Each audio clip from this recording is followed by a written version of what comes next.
Hey everyone, welcome back.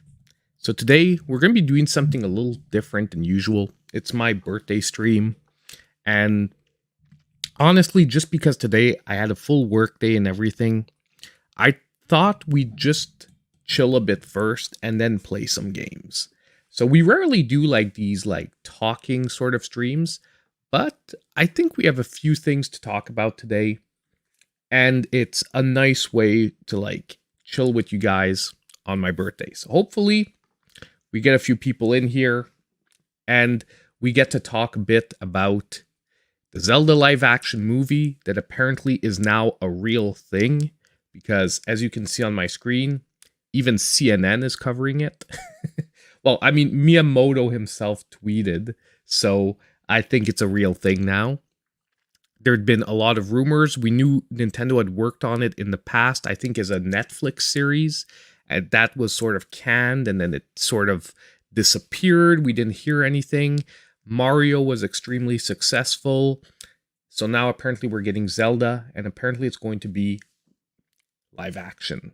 Thank you. Happy birthday from the Naki. Hey, Felipe, too. How are you guys doing? Um, and so yeah, I thought we'd hang out first a bit. Topaz is here with us, so she's coming to say happy birthday as well. Come here, Topaz. Contrary to usual, I'll let her come. Well, I'll be able to pet her and take care of her a bit before we actually get into the gaming. And gaming-wise, we have something interesting, though, tonight.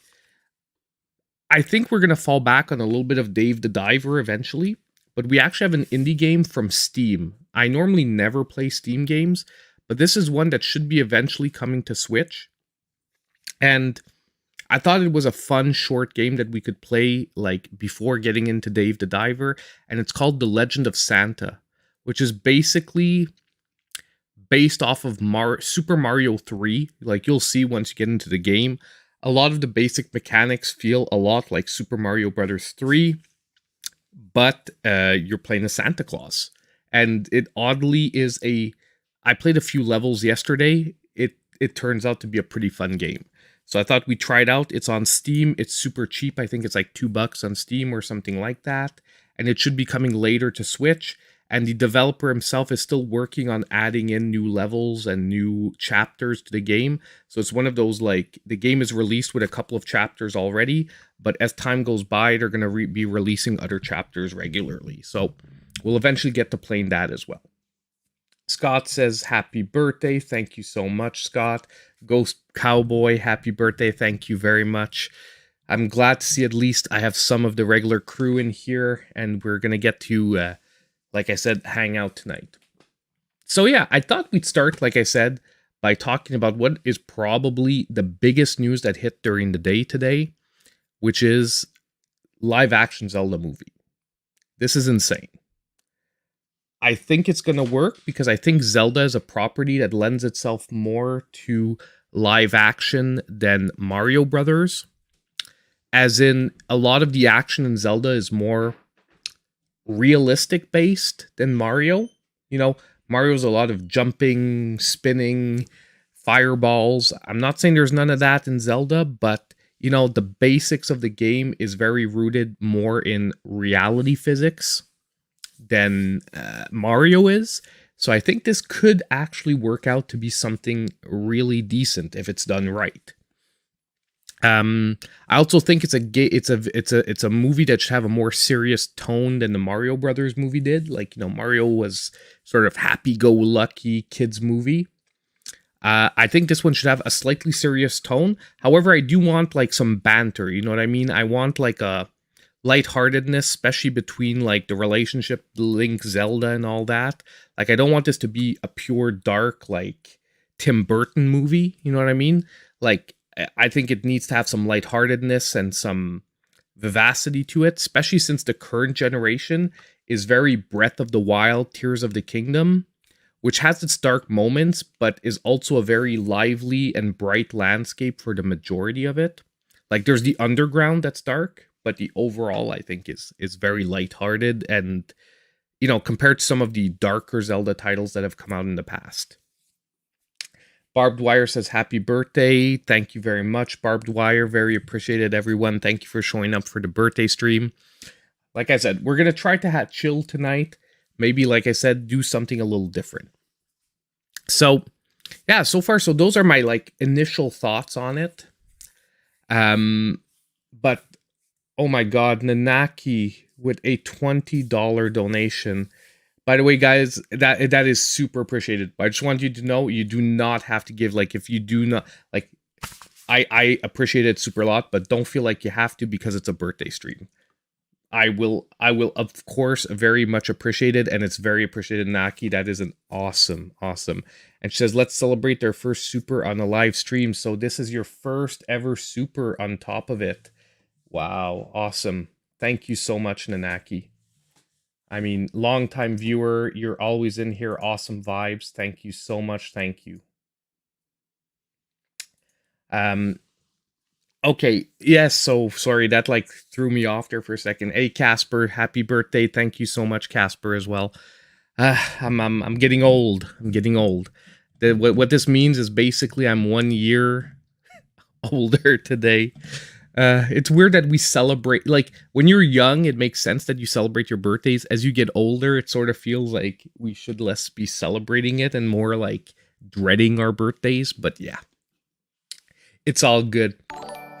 So, hold on, why is the notifications not popping on the screen? Aha, I see what happened here. So sorry about that. The notification didn't pop on the screen, Nanaki, but you know, hopefully you're not too angry with me. I fixed that though. The notifications, they were behind, since I'm screen capturing and not game capturing today. It's a little different, so unfortunately I put the screen capture on top of the notifications. So sorry about that. Okay, so basically, yeah, so initial thoughts, I'm thinking this is a smart move by Nintendo going the live action route for Zelda. It's also going to diversify that not every Nintendo movie turns out to be like the same copy paste thing.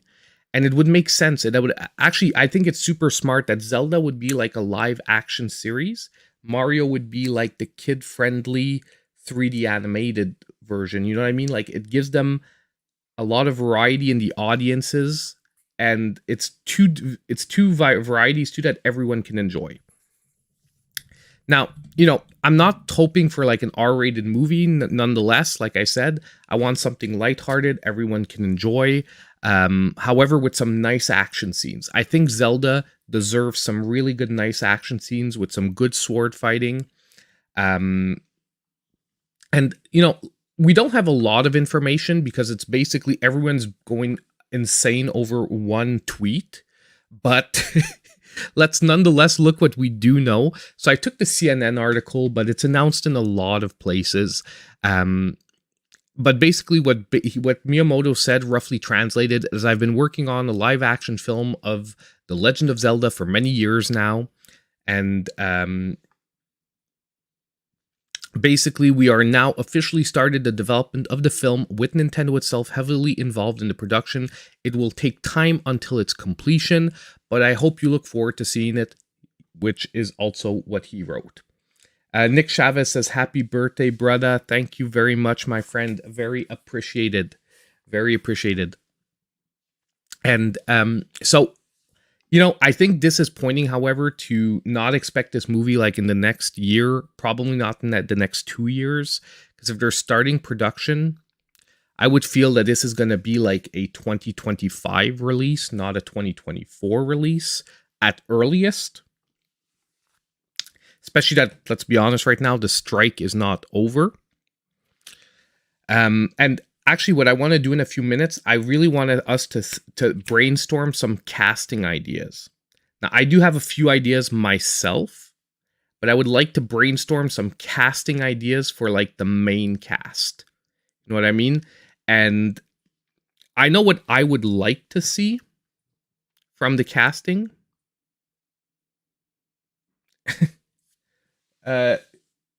You'll have to watch it later. I will definitely see if we can Maybe we can actually watch it on the stream. We'll see. Streaming while watching YouTube's always a little sketch on my system, but we'll try it. But definitely, I wanna brainstorm, like, and Tom Holland feels okay, but I'm hoping for a different route with Nintendo. Like, we'll still brainstorm like some well-known actors that I think would fit in the roles and whatnot. But Link for me is the one that's hardest to pin down. Just because Link doesn't talk. And are they gonna make Link talk? I assume they will. Because like Mario, like, I don't think you can have a movie with a mute hero. Like, it works for the games, but I don't think it would work for a live action movie to have a completely mute hero. Like, and I can see the visual reason to take Tom Holland, but I love Tom Holland. I love his Spider-Man. I'm just tired of seeing him in everything. I don't know if that makes sense. Like, and I'm like, no, I'm good. I'm good with, like, he's an awesome actor. It's nothing against him, but not only that, he's sort of on the vibe where he said he wanted to take a break from acting.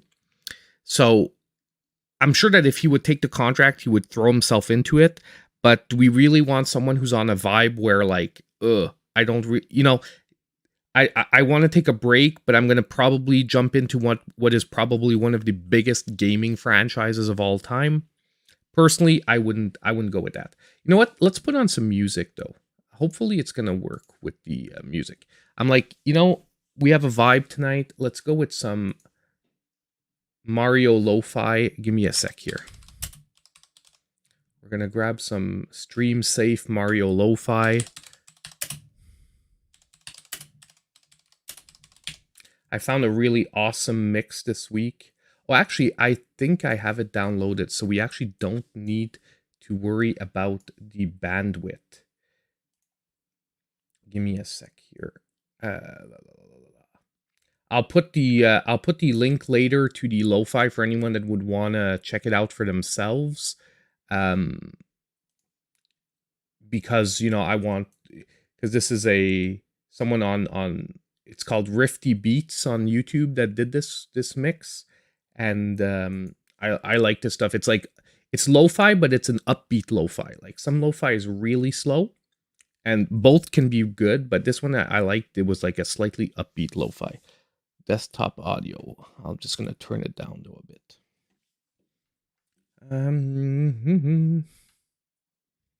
What's this video? What's it called? Super Mario Lo-Fi. Let me get that. At least for while we're talking, like, I'll put this on here. Obviously.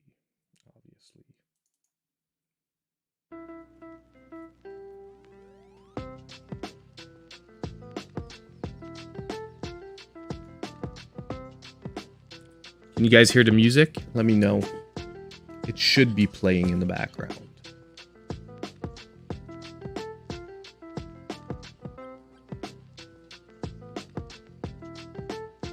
Mouse is being a pain in the neck. Well, it's maybe even a little too loud.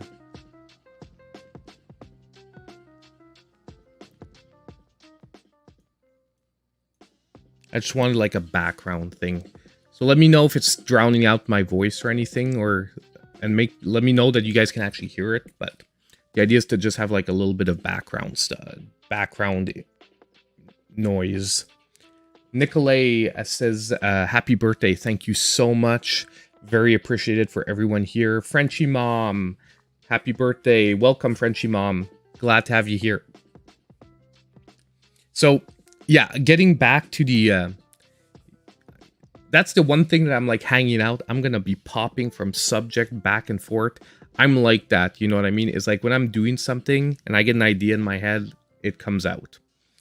But, yeah, so what I was saying is basically Tom Holland, awesome actor, but I don't think it'd be right fit for the franchise right now. Although he has the physical look that you would probably expect from a Link, to me it doesn't feel like That's what I would want to see right now.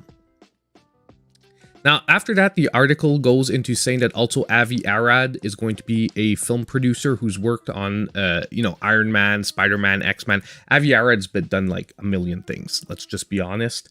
And he'll be working side by side with Miyamoto, which I think is a super good move because Miyamoto has great ideas, but I think of industry veterans going to be something that is really important to have there. And Avi Arad is very good at what he does. I just don't necessarily want them to do a pure spin. Well, here's what I'm thinking, and what I really would like to see. Let's get right into the casting a bit, and I want to hear your guys' ideas. We're going to talk about very known actors, okay? But personally, I would really like to see Link and Zelda portrayed by very talented yet currently unknown actors. I think that Link and Zelda, we need fresh actors that are really going to become synonymous with the characters. You know, those actors that like, or maybe an actor that's done a few things, but nothing iconic. And that's the other reason I wouldn't take someone like Tom Holland or Daniel Radcliffe, because they already have played iconic fantasy heroes, Spider-Man and Harry Potter. You know what I mean? So to me, I'd be like, hey, Harry Potter's Link. You know what I mean? I don't want that in my mind. I don't want like, hey, Spider-Man is Link or Harry Potter's Link. You know what I mean? I want Link just to be Link. So I want the actor to be associated to that character. Where I think that if Nintendo wants to go to get some star power would be on the Ganon or Ganondorf side, depending on if they go with Ganon or Ganondorf for the enemy.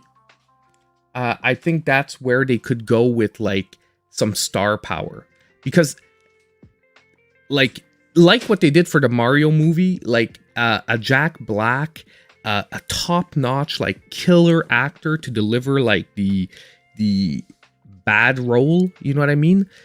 Let's be honest, I love superheroes and I love superhero actors, but villains are what make some of the best movies. Heroes are defined by the villains they face. And you need someone to deliver like the worst villain possible. You know what I mean? Like you've got to have him feel like Link is vanquishing something amazing. Cristobal, happy birthday. Thank you very much. Enjoy your birthday month. I will. It's Black Friday month. And I'm going to be doing a different style. You know, sorry, we're jumping from one thing. Like I would really like them to go with a younger but not too young. I don't want him to be like a 16-year-old actor. Like take someone in their early 20s, but that has a young look. You know what I mean? Because I want him to develop, you know, be able to really deliver a ton of maturity and dedication to the role. But that's where I see that going. You know what I mean? However, if they go the route of known actors, Link for me is the one that's hardest to pin down. Even if I'm trying to visualize people I'd like to see as Link, I'm having a lot of trouble visualizing Link.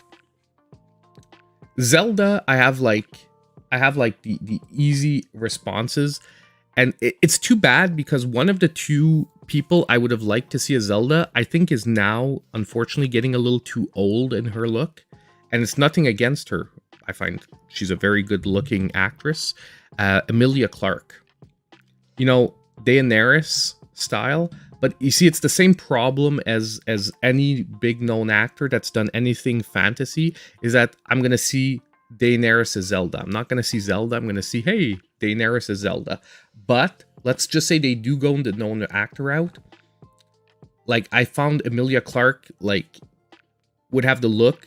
I just have to see if they can like young her up still enough where she's gonna look like a youthful Zelda. But I think maybe her looks like evolve beyond that. For the villain, I want to start with like Zelda. You know, and everyone's going with what's her name, Hermione. Hermione. I have a blank on her name, but the actress that played Hermione Granger. Like everyone has like, she's like the first.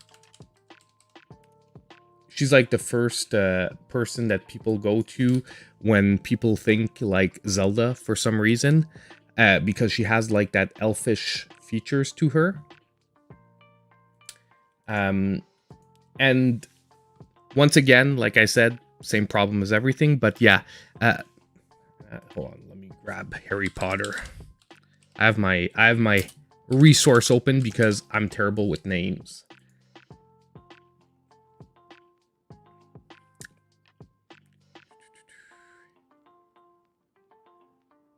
I can't believe she's not in like the top 5 of the cast of Harry Potter. Like she's probably gonna be top, but like, what the heck? Like none of the kids. Like it's all the older actors. What the heck? I'm like top cast, and she's like not there.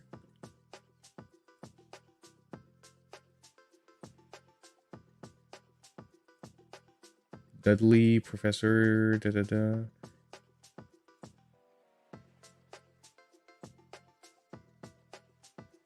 And I can never write Hermione, which is my problem.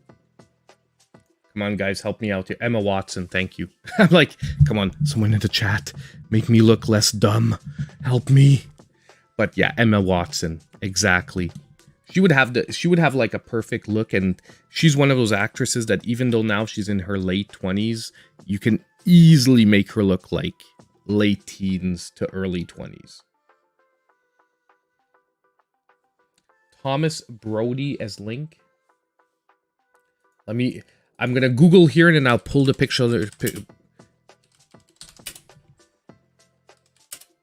Who's Thomas Brody?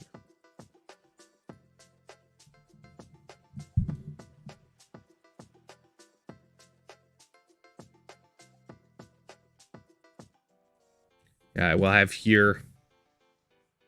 Hold on. We just want this page. But yeah, I can see this. I can see this.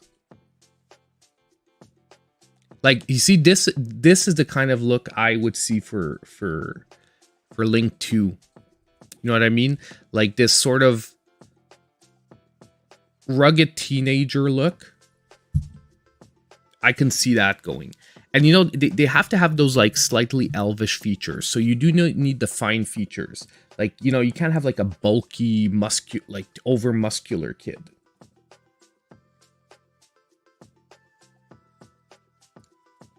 Anna Sophie Robb. Let me just see.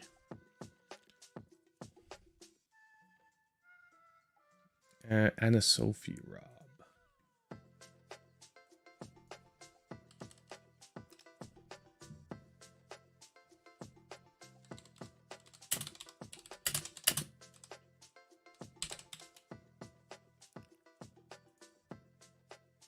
Yeah, I can see those features. Yeah, that would definitely work. I think that would definitely work. Yeah, you guys are coming up with some awesome like suggestions here.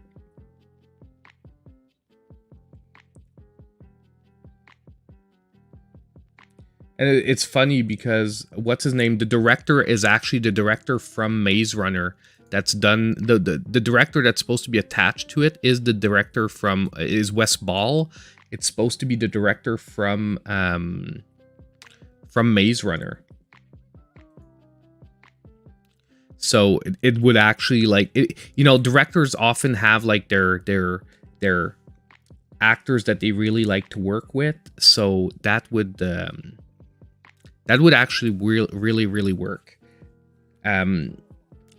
I'm really trying to think of like who like. Link is so hard for me to pin down. It's like insane because, you know, just be honest, I'm not like, I don't have like a lot of younger male actors that I follow a lot. and all the ones like I follow are now like older, you know what I mean? And they just wouldn't pass for a young Link anymore. But seriously, this is like, I'm super excited. I really can't wait for a Zelda live action.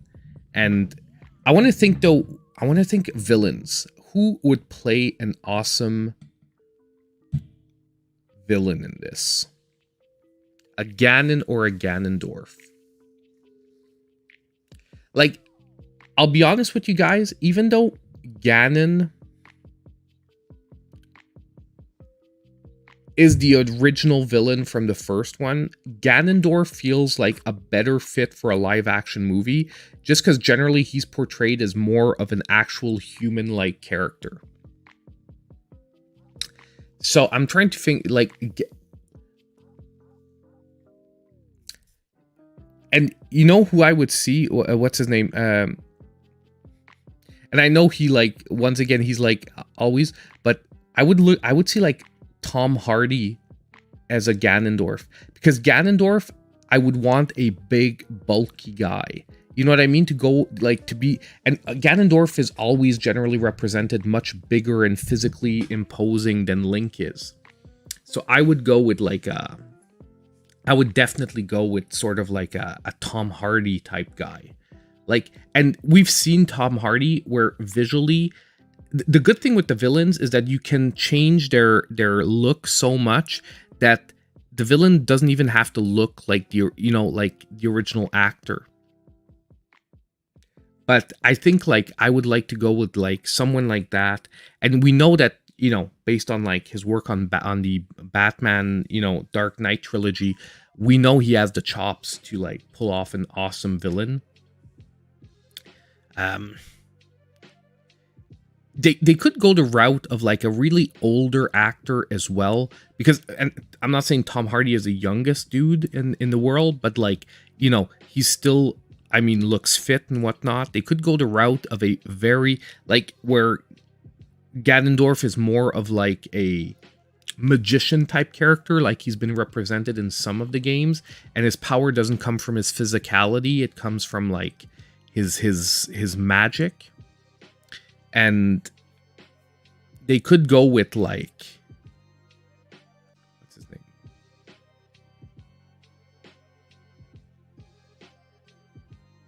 Benicio del Toro. Yeah, something.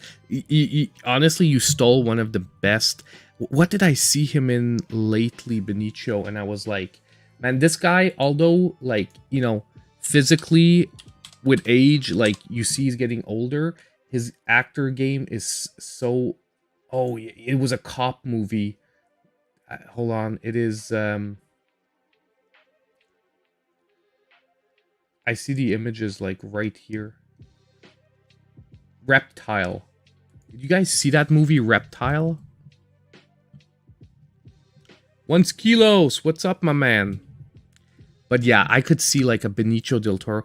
And in Reptile, he was playing the hero, if you will, but he had some dark moments in that movie where I'm like, ooh, man, this guy, like, you almost, like, he doesn't look, like, when you look at him right off the top, he doesn't look like a guy you'd be scared of, but when he puts on his, like, I want to kill you face, you're like, yeah, man, this guy's like a little bit on the edge, you know, like, this guy's just crazy enough.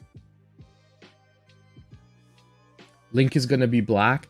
Honestly, I'm not super worried about the twisting of like black, white, all that stuff. I don't think it's needed.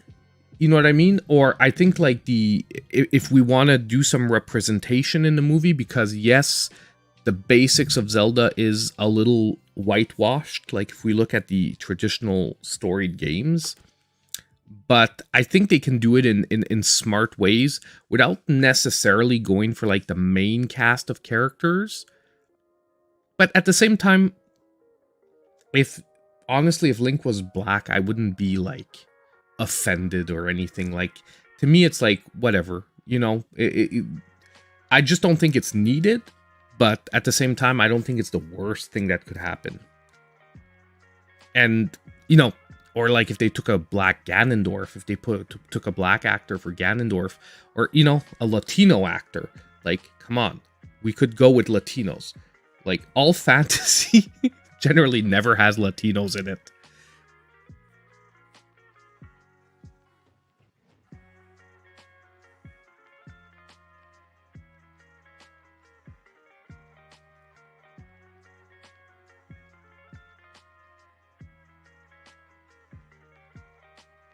The way I read it was funny. You're talking about the way I read the 1 Kilos' statement? Hold on. Benicio del Toro. Yeah, he's... I could see Benicio. I definitely could see him. And that's... But it depends on what they want to do with, like I said. And it depends if they're going on Ganon or Ganondorf. You know what I mean? Venus says, happy birthday, Mr. Maple. Thank you so much. Thank you so much. By the way, hey, do you guys want to see my birthday gift to myself? You guys want to see what my birthday gift is to myself? People have to tell me, though, that they want to see one of the birthday gifts that I gave myself this year. It's something I've wanted for a while. I've actually never talked about it on stream yet. I've been wanting it for a while. And it's probably going to get turned into a video, too. Maybe a lot of people won't watch it. It is gaming related. Give you a few clues. So let me know. Who wants to see? Hey, Champ Dancer, how you doing? Thank you. Happy birthday. Thank you very much, Champ Dancer. Let me know who wants to see what my birthday gift to myself was. Actually, I have 2 birthday gifts to myself, and I have them both on. There's one you're actually seeing right now.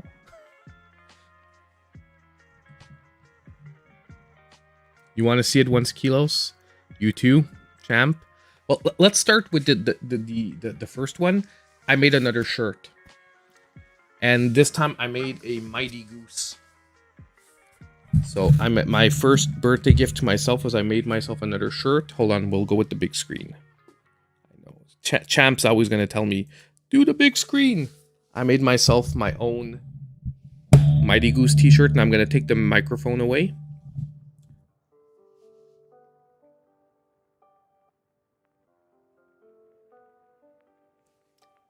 So that was my first gift to myself. Rage says happy birthday. Thank you very much, Rage. Appreciate it, sir. That is the first one. The second one is the big one, though. The second one is the big one. It's actually way bigger and way heavier than I thought it was gonna be.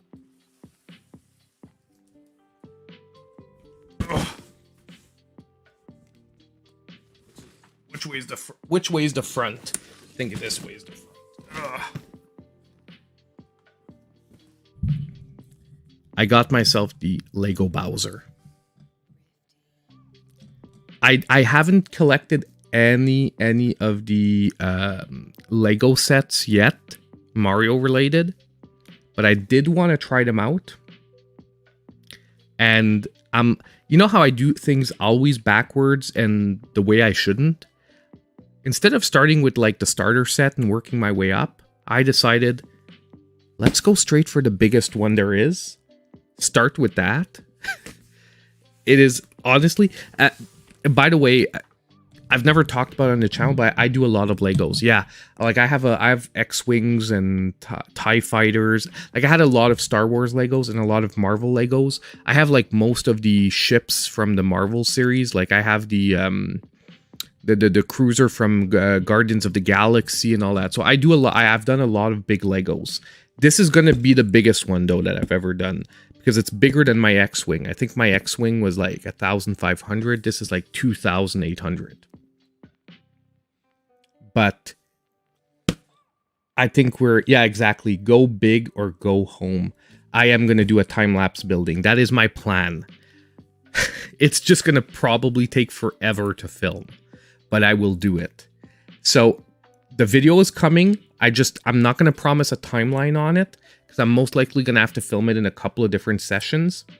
Most likely just because even if I was building like A to Z without filming, this is probably going to be like a 3-hour build, 3 or 4 hour build. So since I'm going to film it, it's probably going to be like, we're going to have to add at least 50% to that time. So a 3 to 4 hour build is going to become a 6 to 7 hour build. Yeah, I'm going to do a time lapse. I'm going to do like a, because obviously you're not going to want to watch 7 hours of footage of me building this. We're going to do a time lapse, like as fast as Adobe's going to let me do it. So it's most likely going to, like your 7 hours is going to be condensed into like 5 to 7 minutes, most likely. But yeah, you guys are going to get a time lapse build. I'm not sure I'm going to call it a review though, because it's my first Mario Lego set and I'm not like a Lego reviewer, so I'm just going to call it like, you know, let's have fun with Bowser or something like that. So we're going to like open the box, we're going to time lapse build it, then I'm going to we're going to look at what it does at the end. Jason, happy birthday. Thank you very much. How old, if you don't mind me asking? How old do you guys think I am? I've said, some of you must know my age because I've said it in the past, well, or you just don't remember, because, I mean, you don't have to remember my age. But yeah, that is my biggest gift to myself. You're very close once kilos, but not exactly on it. Champ Dancer, you're just as close as kilos, but not exactly on it. And then Naki's got it, 41.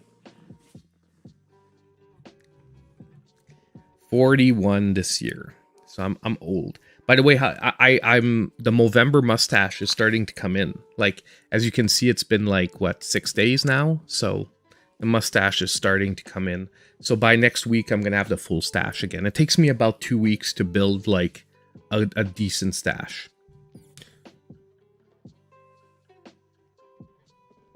Yeah. Anyway, you know what? Age is in. Like, age is in here, like the heart, this side.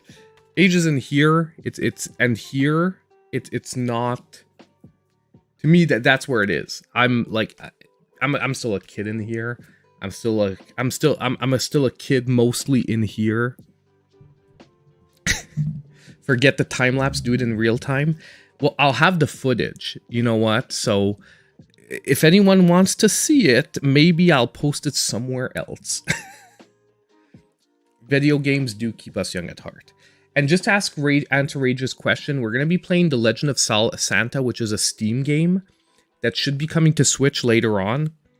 The developer, I spoke with them a little bit because they're the person who did the Zelda-like game that I really like, that had a Kickstarter that unfortunately didn't get off the ground. Give me just a sec. I have a little blank here.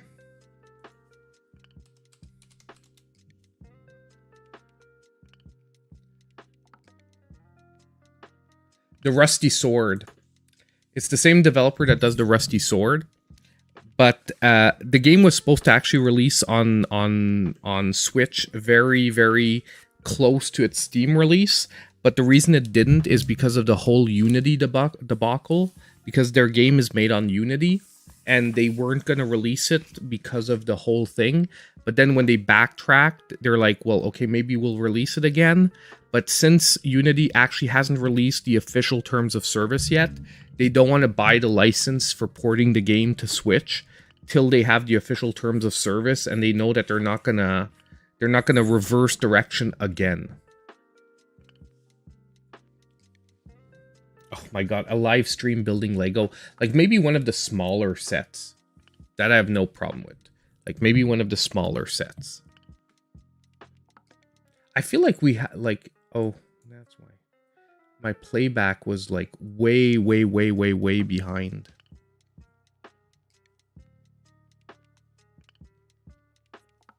Let me just see, because... I'm 46 and I remember that you're not a teenager. Yeah, like I have to do that when I'm working out and stuff like that, because I try to work out as hard and as rough as when I was younger, but I'm not. So that's what happened. Like that can be a bad mix. But yeah, so honestly, I think live action Zelda, I think we've talked about as much as we can talk about for the moment, because honestly, like, people are going insane and making videos about it, but like, there's so little information. You know what I mean? Yeah, the Lego Voltron thing is, yeah, it's pretty good. Honestly, I just don't, you know, collection and room wise, I'm not sure how much I'm going to be able to fit in my gaming room anymore, because like, I'm looking around and like, all the space is taken up. Like, I'm going to find space for Bowser for sure, but I'm going to have to move some stuff out of the way to get Bowser a spot.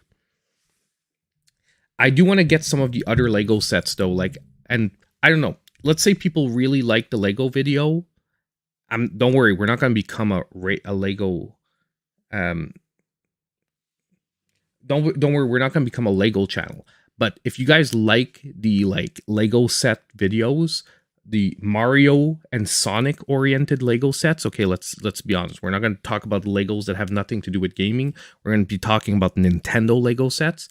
If you guys like those, I would definitely do like make it like a monthly thing, where like once a month we like, let me start over to Mario Lo-Fi, it ended.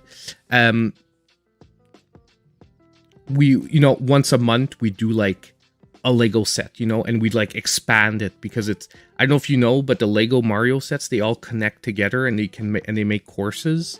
So like, we could do like an, you know, the set is expanding, and I could put the set away. I don't necessarily have it to have it out on the view, so we can always take it out when it's time to build like the next part, put a course together, see what it looks like, and all that kind of stuff.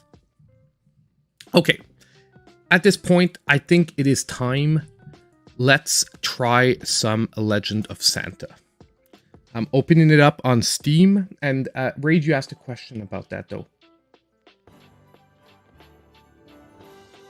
I'm gonna have to look, because I got a review code from Joshua, which is the developer of the game. I think it's only a few dollars. Rage, the Legend of Santa. I think it's only a few dollars, like a couple of dollars, and it looks like it looks like Mario 3. Now just give me a second, because now I will have to move Topaz a little bit.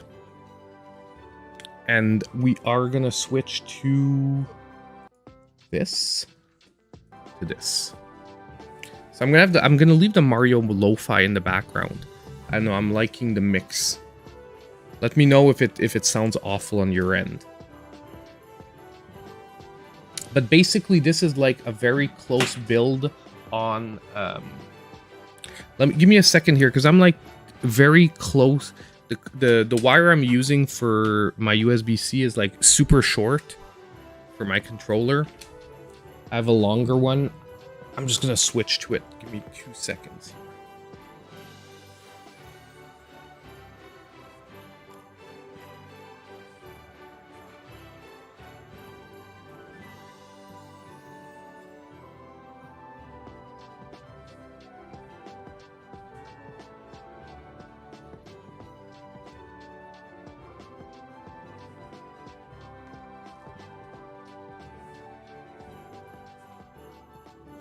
Never-ending battle of trying to find USB ports.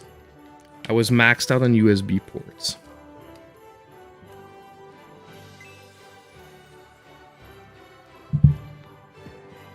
It's actually not a Zelda knockoff. This one is a Mario 3 knockoff. So, even though it's called The Legend of Santa, actually, you know what? I think I'm gonna kill the Mario Lo-Fi while we play this.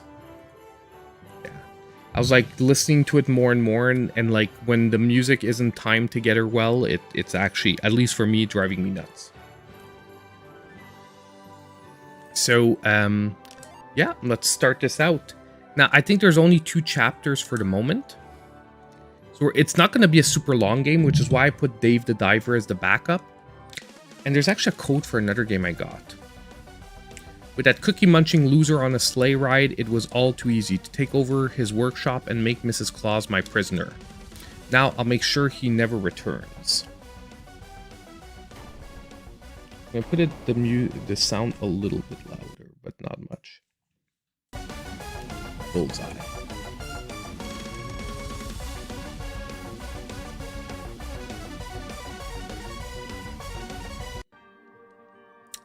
So as you can see, it is very Super Mario World, Mario 3 inspired. I find the graphics to me feel more along the line of Super Mario, Super Mario 3. But definitely there's like vibes from Super Mario Land as well. So rather than fireballs, we have like rock throws, like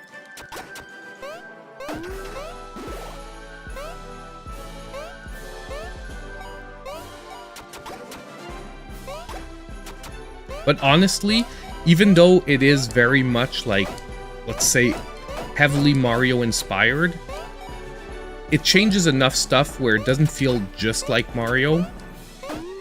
And at the same time, it's a decent Mario copy. You know, like there are some cheap platformers that try too hard to just do Mario without doing Mario. This one feels pretty decent. Now, I've done a couple of levels yesterday, but I haven't finished the first world. And actually, the castle level was giving me a bit of challenge yesterday.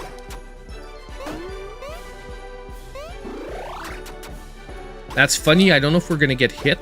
We might get hit eventually, but Santa basically loses his coat and he's like topless if when he gets hit.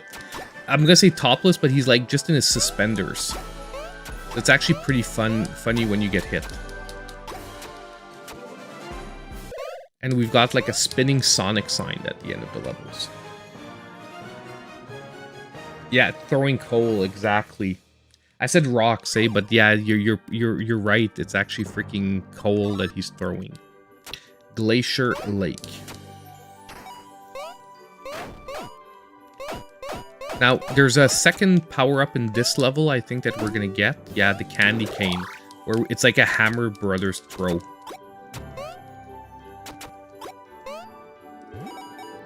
So same as Mario, if you collect 100 cookies, you get you power up.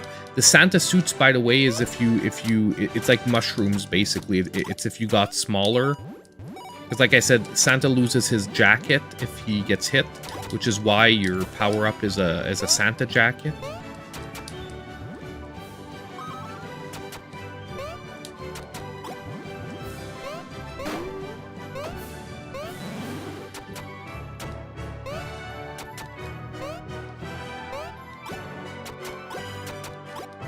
The ice mechanics are real, and these, like... You guys know how I hate ice mechanics and platformers. And hate is a big word. I'm like... They're okay, like... They're just, let's say, my least liked mechanic in games.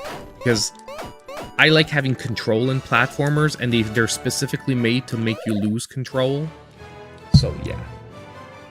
We can check later on Steam. Well, if someone can check on Steam how much The Legend of Santa is, that would be helpful, because I know some people are asking the question. I didn't check before we got started, and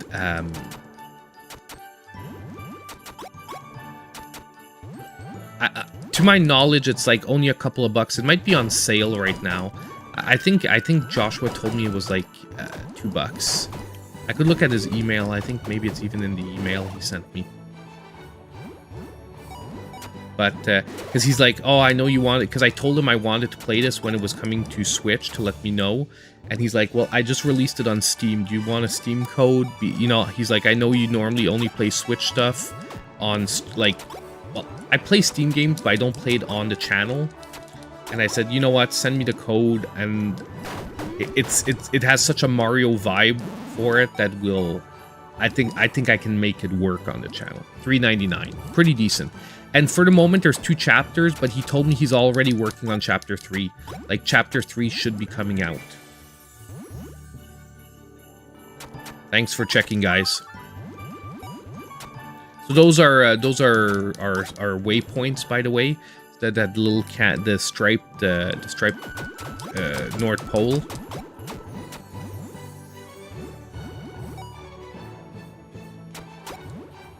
So we haven't gotten hit yet, which is pretty good, because we're gonna need our life. Oh no, I lost the. We're back to the fireballs, or the coal. Let's say the coal. Back to the coal. I prefer the candy canes to the coal.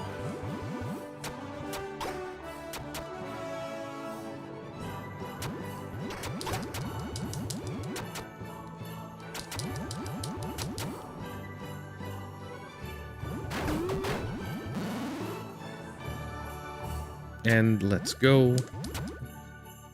We actually have to hit it. Okay. Not for the moment. It is not on Switch for the moment, Ghost Cowboy. But it should be coming as soon as the Unity stuff gets. Whoops, that is not what I want. As soon as the Unity stuff gets resolved, it should be theoretically coming to Switch.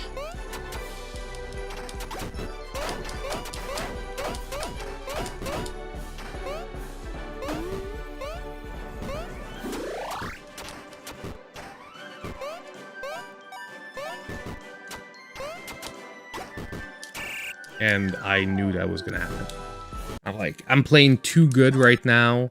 I'm gonna do a dumb...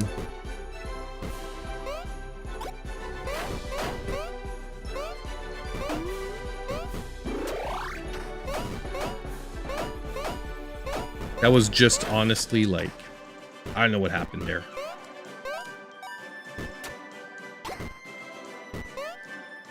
I forgot there was a fireball, then I got worried I would hit the fireball when I didn't even need to worry.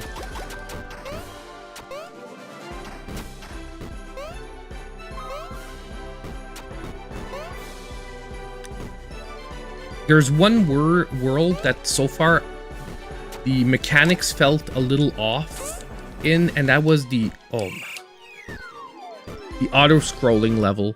I did the auto-scrolling level, and that one, the mechanics felt a teeny bit off. When I said a teeny bit off, it's that basically if you missed like the jump once, I see. Look, I got hit here. Santa loses his jacket, so now we're in our underwear. Oh my god. Yeah, you see the last couple of levels, I'm not gonna say they're hard, but they definitely ramp up the challenge like in the last 2 levels here. Last time too, I lost like 2 or 3 lives on this level. Oh my god. Controls are the controls are pretty good. They're just a little floatier than Mario 3, which is why I'm saying it's like a blend between Super Mario World. The controls feel a little closer to Super Mario World, however. Where Mario had like a slight floatiness to him.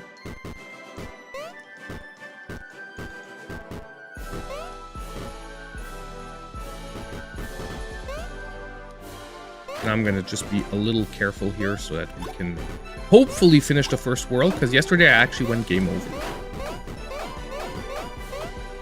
Because the castle, like I said, is fairly challenging. The levels aren't overly complex, they're not very long, but eventually, like I said, those fireballs, like, it ramps up quickly. We get that first fireball level, and it's right away, like, some pretty tight timing on some of them. Okay, so now we're at the Troll Castle. And this has Super Bowser's Castle vibes to it. There, we got hit. Jack in the boxes can be a pain in the neck.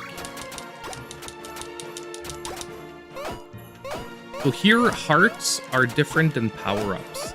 That's the one thing that I'm not gonna say is weird, but you know how Mario, if you're small and you get a flower, it grows you, and you get the fireballs.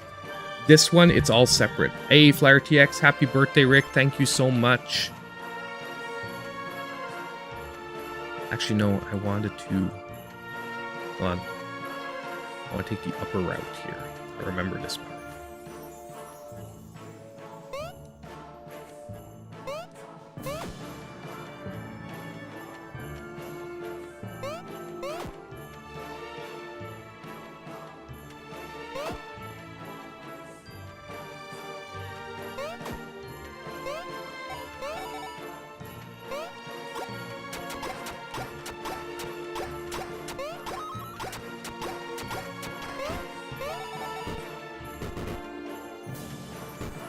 And the game is also not super generous with the lives.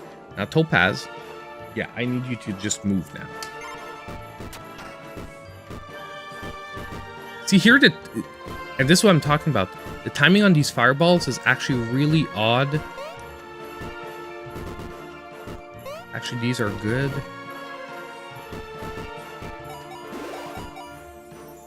There we go.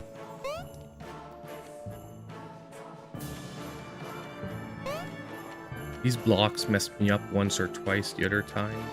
Just because we've seen similar things in Mario, but not exactly like that. Which is why, like I said, there are some really original things here. And the boss messed me up once. Oh, man. Screw you! Jack in the... What? Okay, I was so on the Jack in the Box's head. Now it's starting like yesterday. I was really happy we were gonna get to him with the coals. Oh no, they off synced. Hold on. Yeah, the fireballs, by the way, they can get off sync. You have to leave the screen and come back to get them back on sync. That's one little... I don't know if it's a bug or if it's meant to be like that, where the fireballs don't always have the exact same timing. You know what I mean? To make like speed running a little harder. But if your fireballs are off sync, you just leave the visual screen and come back, and they'll sync up again.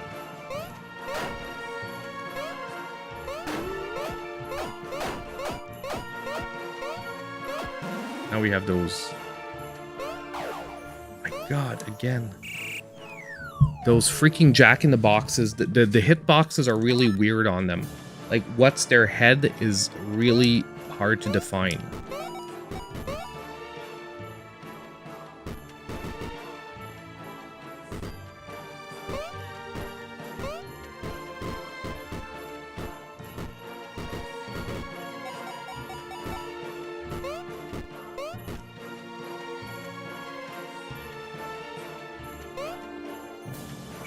Oh my God. That was just bad. Like, I don't want to game over. That's the one thing I don't want to do. Yesterday, I was like, okay, is this like, are we going to get like a free continue? No, it's actually game over. You have to start over.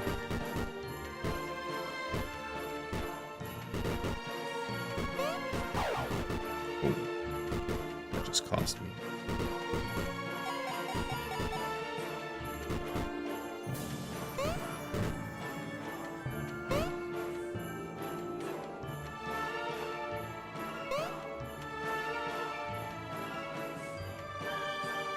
It's okay because there's a Santa jacket refill here.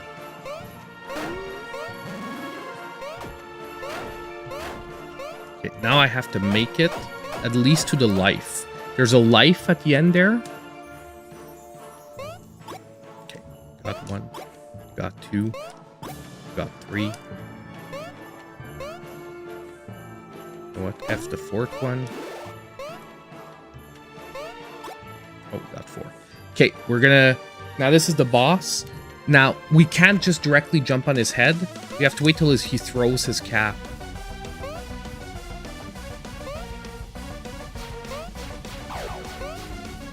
Ugh.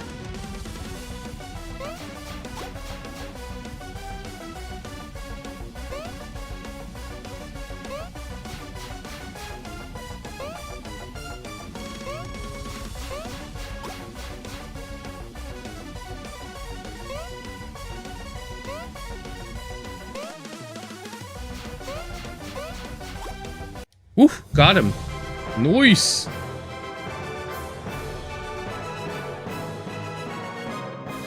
Booyah. It does, honestly, only small things are changed from the Mario games, but it actually makes it a lot harder. When I say a lot, like, this isn't like Souls hard, you know what I mean? That's not what I'm trying to say either, but it's like, it just makes it harder than your average Mario. So don't worry, we have a second chapter. Each chapter, like Joshua basically is releasing chapter by chapter on the game, But if you buy the game, you get each chapter for free, okay? So you don't need to buy each chapter.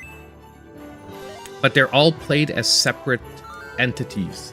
So chapter 2 is this. Chapter 2 is supposed to be a lot harder. The boss looks like Jack Frost. Very, yeah, you're sort of right. Yeah, I would say he did. He's the troll king or the troll. Oh my god.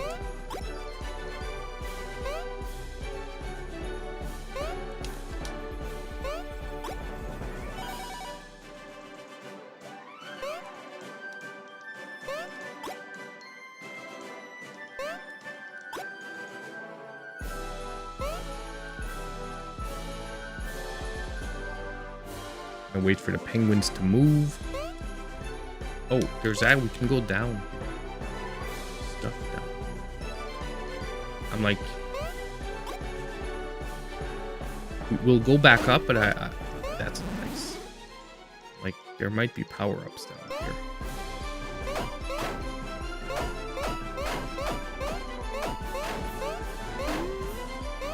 Ooh, nice and light.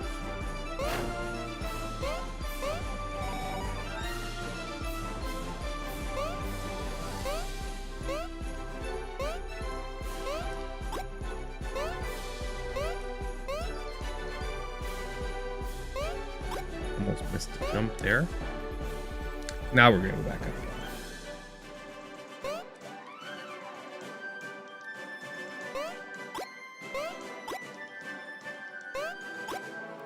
If you want to get your retro Mario fix in a not Mario game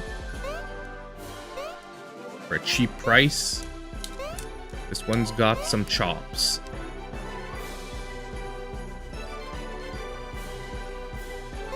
You know what? Checkpoint. Checkpoints also don't give you your jacket back. You know how Mario checkpoints give you a lot of Mario games, the checkpoints give you, like, make you big again? This one doesn't. I'm like, ugh, I was hoping that I forgot, that I didn't remember that right from yesterday. No.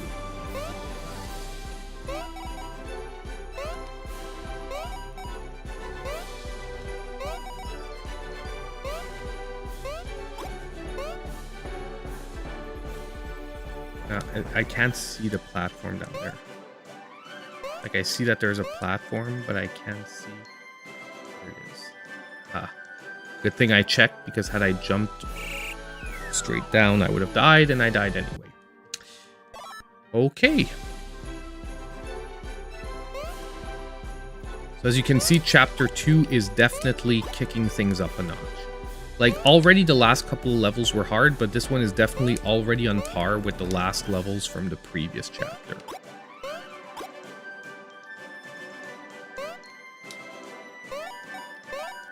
Oh my god. Yeah, me too. I'm hoping before Christmas it would be really chill. That would, because it's like the perfect Christmas themed game. And like, honestly, even though the mechanics clearly feel Super Mario Brothers, there's no way Nintendo can sue, because like the property is clearly not trying to identify with the character at all. And you know, you can't really copyright like 25-year-old mechanics that pretty much every game is currently using. Like, F those power-ups this time.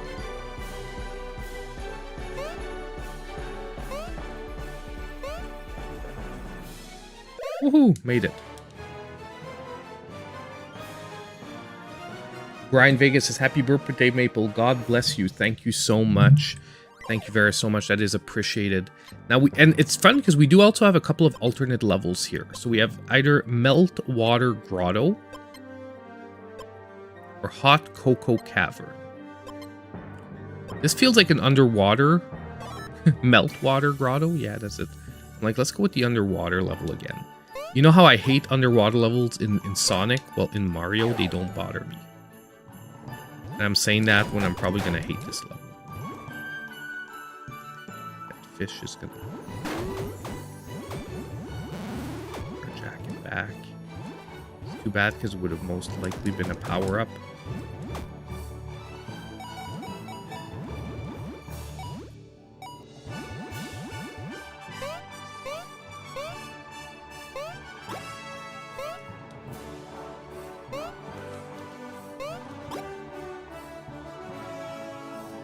You know what I'm missing from Mario is there's no stomp. There's no butt stomp in this one. Nice. You have the coals. I almost lost it directly by letting myself drop onto a spike.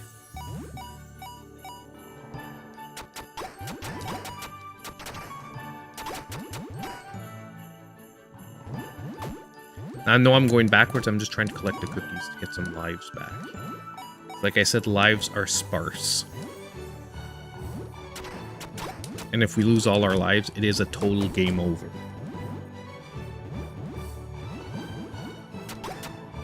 Now, I do hope, though, that, like, once the game is fully released, that he blends the chapters together, like, into one continuous playthrough.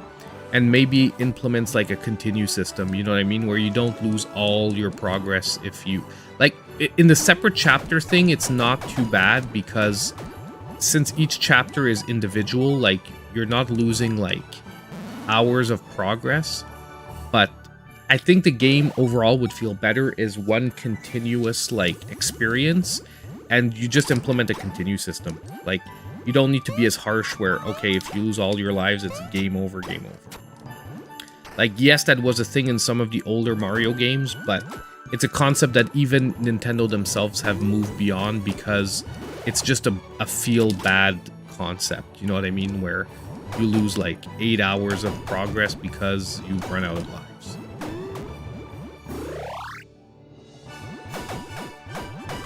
And I remember Super Mario Bros. 3, how many times did we get to the last world and then lose all our lives in the last world?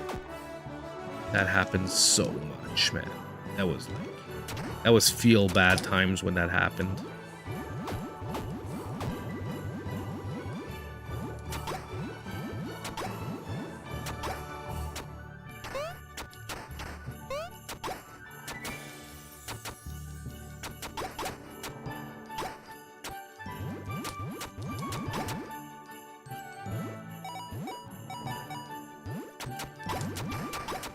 Water levels in Mario don't bother me. Why? Because we can't drown. Mario has super breath. Santa has super breath.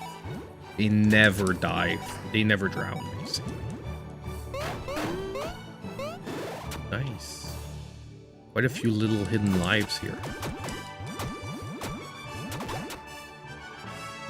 We made it. Boom. Yeah, I know.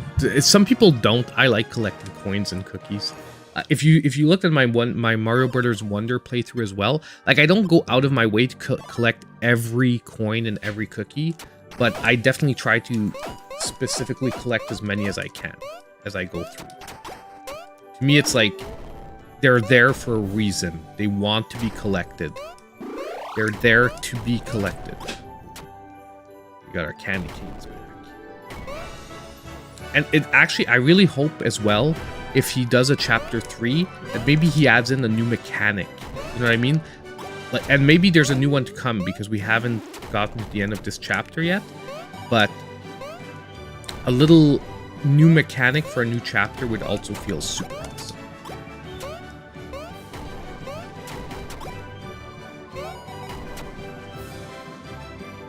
And by mechanic, like, it could be as simple as a new power-up. You know what I mean? Like, trying to think, like, a classic power-up type could we get?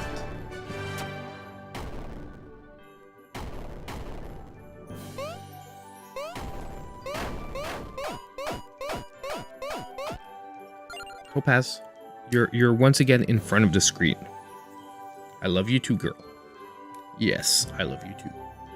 You're gonna have to come here. Okay? The Santa Clauses Season 2. I didn't watch the Santa Clauses. I'm watching Invincible right now. Invincible is starting out awesome.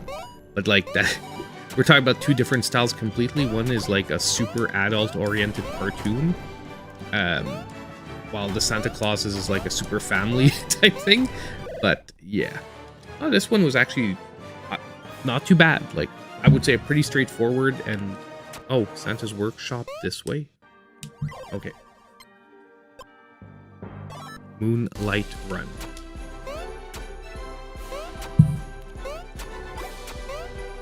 I feel like these games are like Mario games. If you keep up your power-ups, it makes things so easy.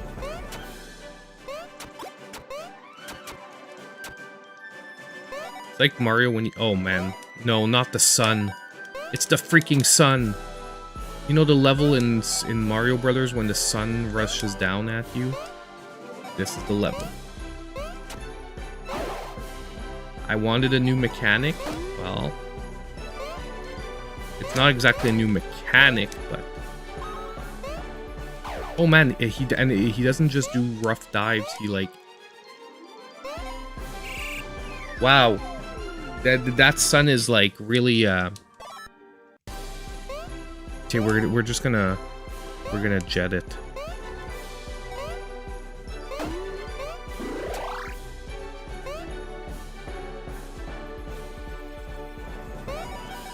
We're on ice on top of it. I don't know if you guys noticed, but we were on ice. Boom. Heat. Suns. That was the freaking suns in Mario.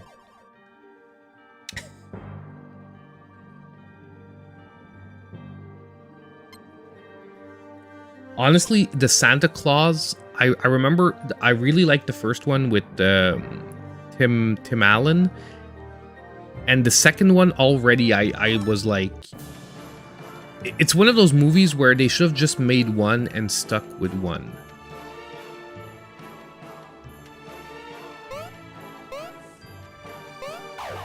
So dumb. I just needed to. Oh God. Okay. It's one of those. It's one of those.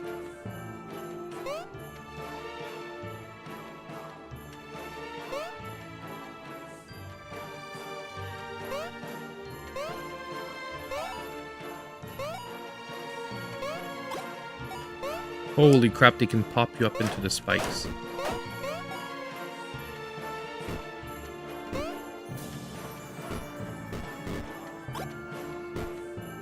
Thank you, God, that they died. This one has to be a not super high jump. Oh my God. Okay, yeah.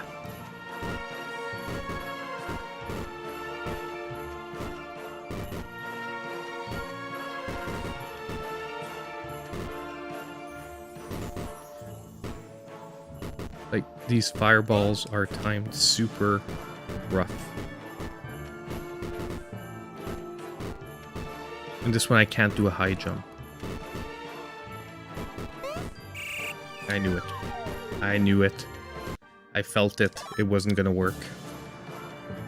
Oof, okay. We can't do the walk-off screen trick there because we're like on very tight placed platforms. Oh my God, I hate you guys. I hate you.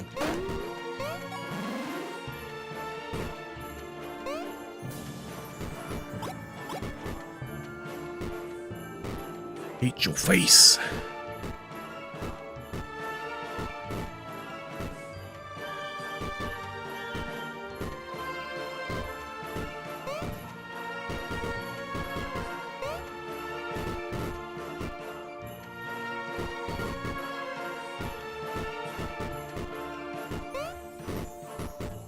So weird, the timings on the fireballs really are different from one time to another. And like that time they were lined up really well. Like well for you. Just being careful with my high jumps here.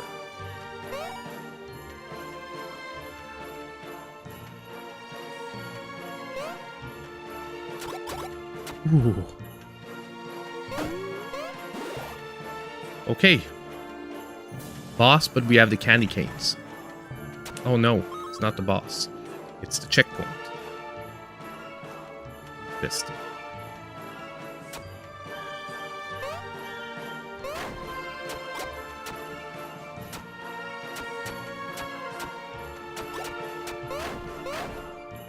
Out of my face, bro. Oh my god, too much momentum. That's gonna hurt because now I'm not gonna have the power up.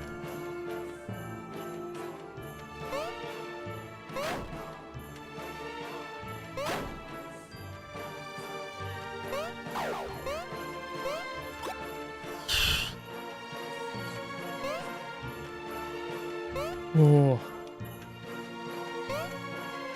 Oh my god.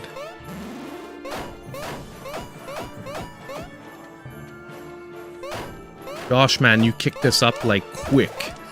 This is like, okay, Topaz. Again, we need to talk here. You can't walk in front of the screen while I'm gaming. Thank you.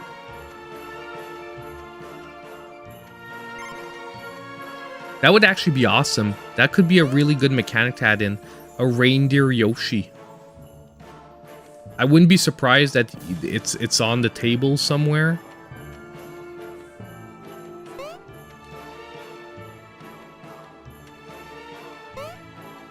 Oh, I knew it. No! No! Ugh.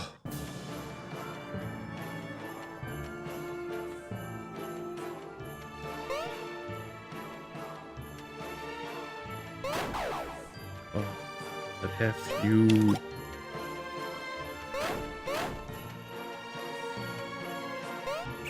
Oh no, they spawn back. I went too far.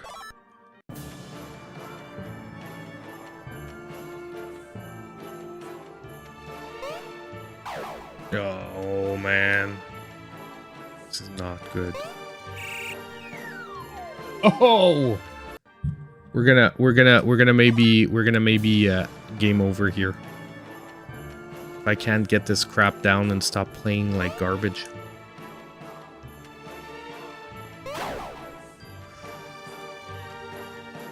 Like on ice, these guys are insanely, like, you can't move, you can't dodge them.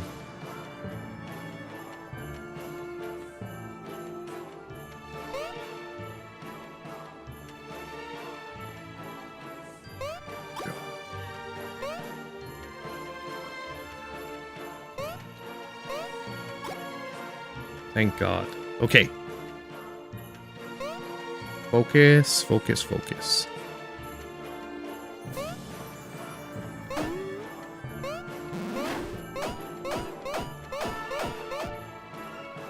We have 2 lives to pull us together.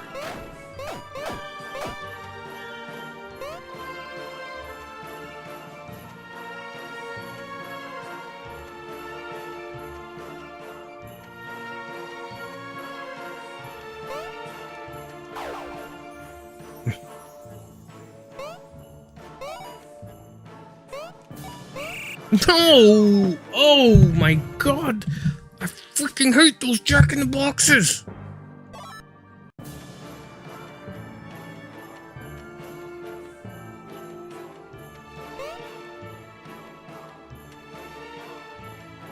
Why am I getting this up-down freaking pattern from them?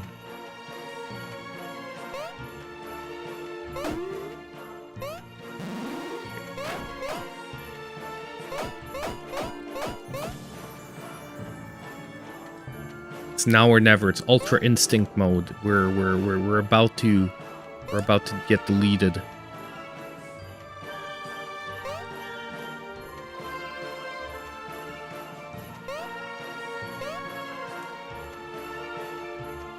Okay, we have a hit point, so.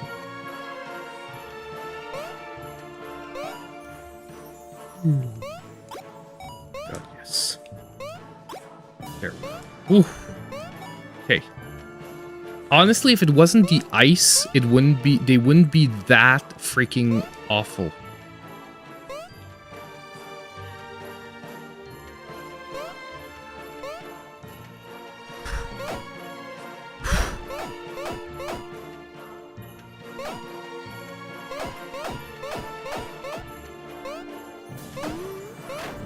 Oh my god.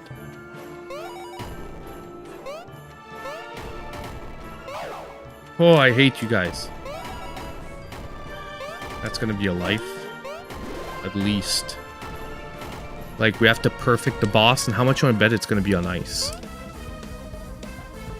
But is it just jumping on his head? The boss is actually easier. Unless there's like a phase 2 that like... Ultra Instinct mode, baby. It always pulls through. Always pulls through. Oh, there's a phase 2. I spoke too soon.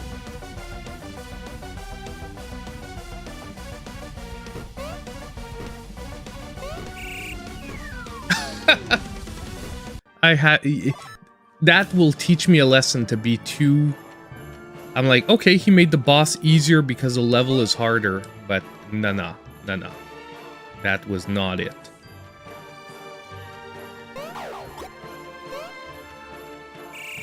Fudge you, man.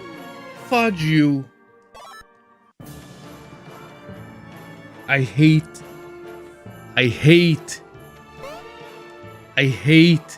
Did I say I hate the Jack in the Boxes? Because, yeah, I really do hate those Jack in the Boxes. Especially when they don't even die there. We're game over. You can play up to 4 players? What?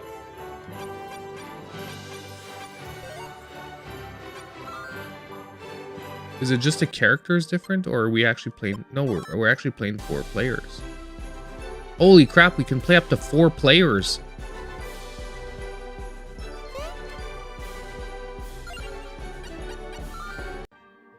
And no, we'd have to replay all the levels.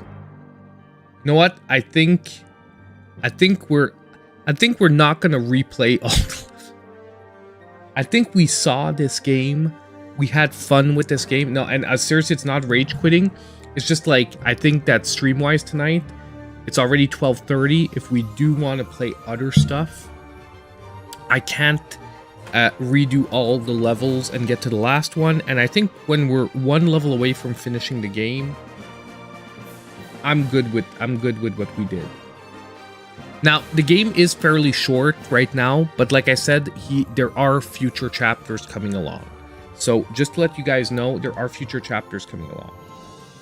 Yes, you can hit them from underneath the boxes, and if there was only one, it would have been a really good plan. But because there's 2, when I tried it, because I tried it a few times, the first one would die, and the second one would fall through the boxes and hit you straight right away. So that is why that plan did not work. I tried it.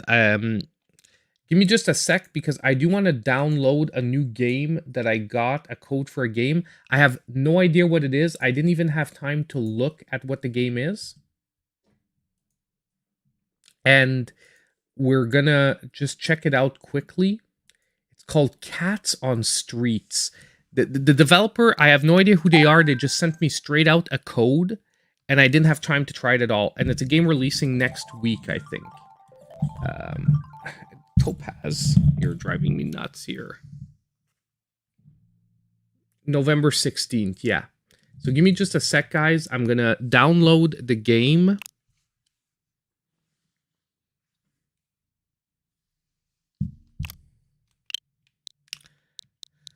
Let me just redeem the code here, and then we'll switch to the Switch. We'll switch to the Switch. That sounds awesome.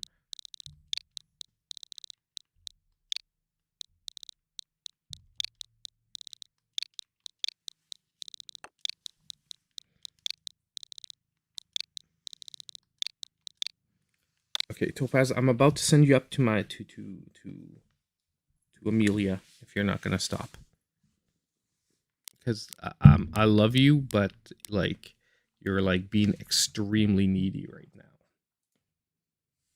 So just give me a sec here. We're gonna download a review code for the game. Let's hope it's working, because sometimes they give you these review codes, but they only work at the release of the game. Normally, review codes work before so that you can actually review the game when it comes out.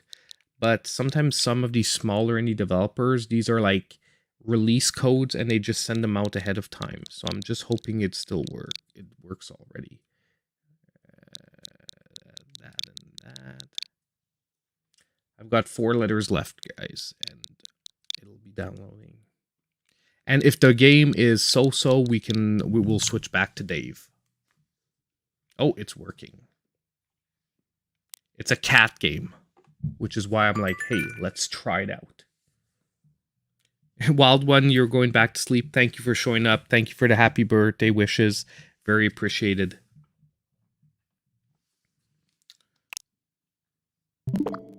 Okay, so it's called Cats on Streets. Give me a second. I'm switching over to the Switch.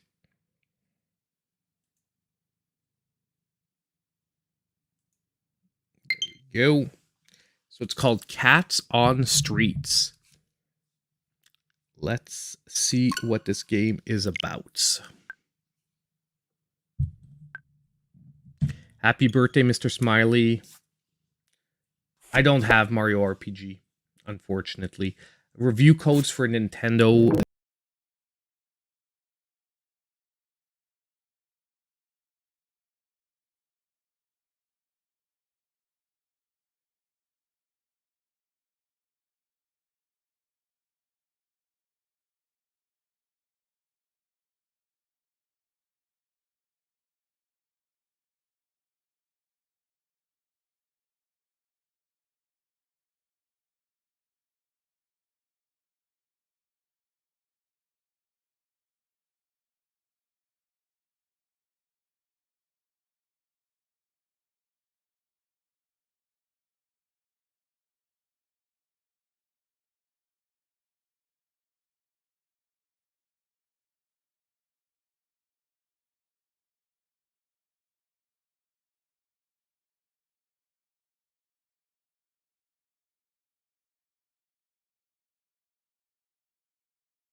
Wait, what did I miss here?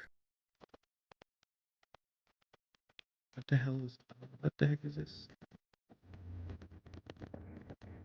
Whoa, whoa, whoa, whoa, whoa, what did I miss? I put the sound up a bit. Is this... What are we supposed to be doing here?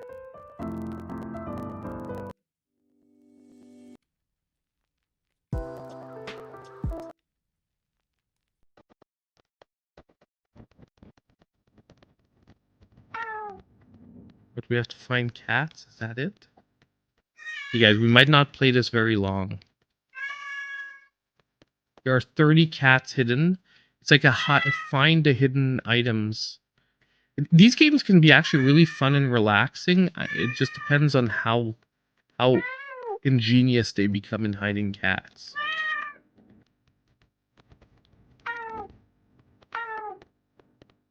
We have 30 cats.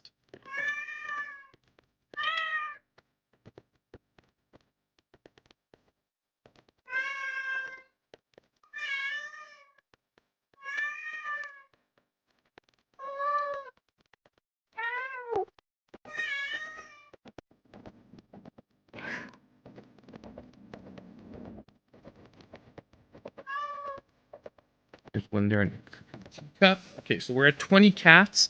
There are 10 more somewhere on the screen. Okay, wait, I just found more. I just want to do a couple of these levels. Yeah, it's like a Where's Waldo, but like multiple. I want to do a couple of these levels and just see if the game can become like really interesting, because there was that one game like the 3D where you had to find like differences between the two 3D planes. It actually became super relaxing and fun after a while, just because the levels would become actually really challenging, and like I like that. Oh wait, here. I feel like now we're like to the not obvious ones.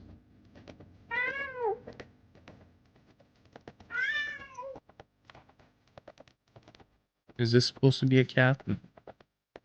Oh, but there's one right here. Super tiny.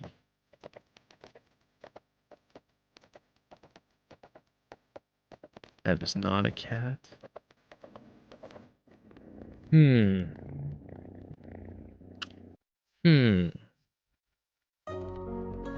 Okay, let's start looking very close. Oh, I see one more here. Now, the one thing that I'm wondering is, yeah, because like this is hiding this part up here. I really hope there's not. Yeah, there is a cat hidden there. But there must be a. Okay, yeah, that was like. Oh no! No! No! I'm like, there has to be a way to hide the thing up there, but we erased all our cats. That sucks. That like with the press, like okay, that should be. If you press the B button, it should say, "Hey, are you sure you're gonna lose all your cats?" Because now I have to click them all again. That is unfortunate.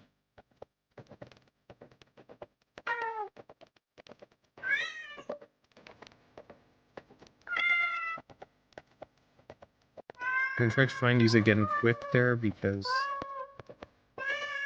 I guess I want to do a couple of levels. I want to see what happens when you finish a level too. I want to see if there's like like if it's animated or if it's just like, okay, you did it, next one. I'll be honest with you, I'm feeling that's going to be just like a you did it next one, but still.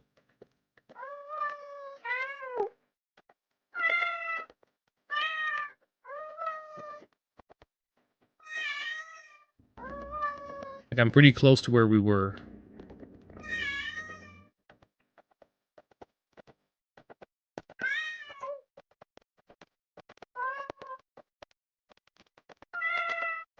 Yeah, I'm pretty sure I'm even ahead of where we were. I think I have one more than last time. I just find that the fact that, like, I'm not sure how to get rid of that thing up there is a little frustrating. Oh. Okay, we can zoom in, though. So maybe if I zoom in and I go up here, I can just check to make sure that there's nothing up here. Actually, yeah, we can do that. Like, really go and take a close look at it.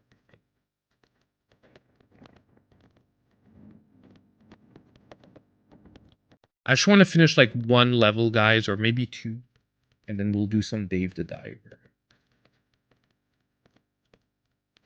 No, the cats didn't move. These are probably going to be pretty fixed levels. Like, once you found them, But the music's pretty good. It's a nice, relaxing backdrop music. Like I'm going to say, this isn't going to be like a game of the year exciting game, but it could be a decent... Oh. There's only 2 cats missing. Keep your eyes peeled if I missed.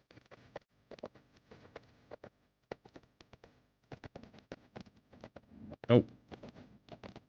1 cat missing. There's supposed to be a cat.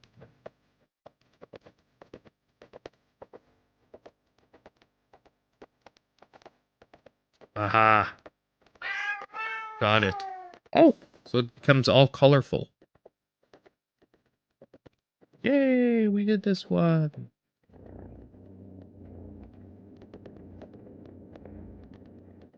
So, okay, so we've got like this. Then we've got different themes. So we've got Japan, La Maison Rose. So this must be, yeah, this is French because that's the Arc de Triomphe. And then there is a Big Ben, so this is British. So you've got like 3 different themes. 3 paintings in Japan. Oops. 3 paintings in Japan. 1, 2, 3, 4, 5. 5 in France.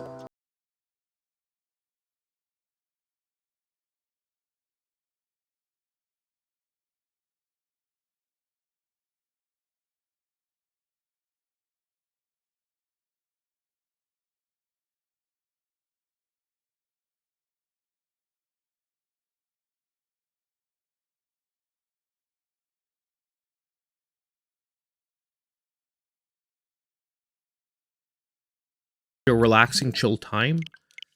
I'm not sure how much they're aiming at selling that, though. Give me a sec.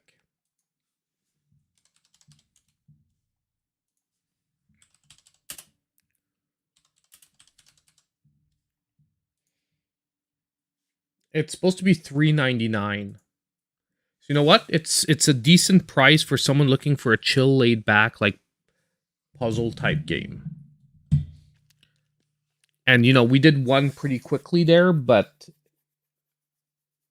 yeah, it's not gonna be 99 cents because they can't on the eShop, but $3.99, and it's probably gonna be one of those games that are gonna most like 50% of the time be like $1.99. Like, look, I'm not saying it's game of the year. I'm just saying, like, meh, you know what?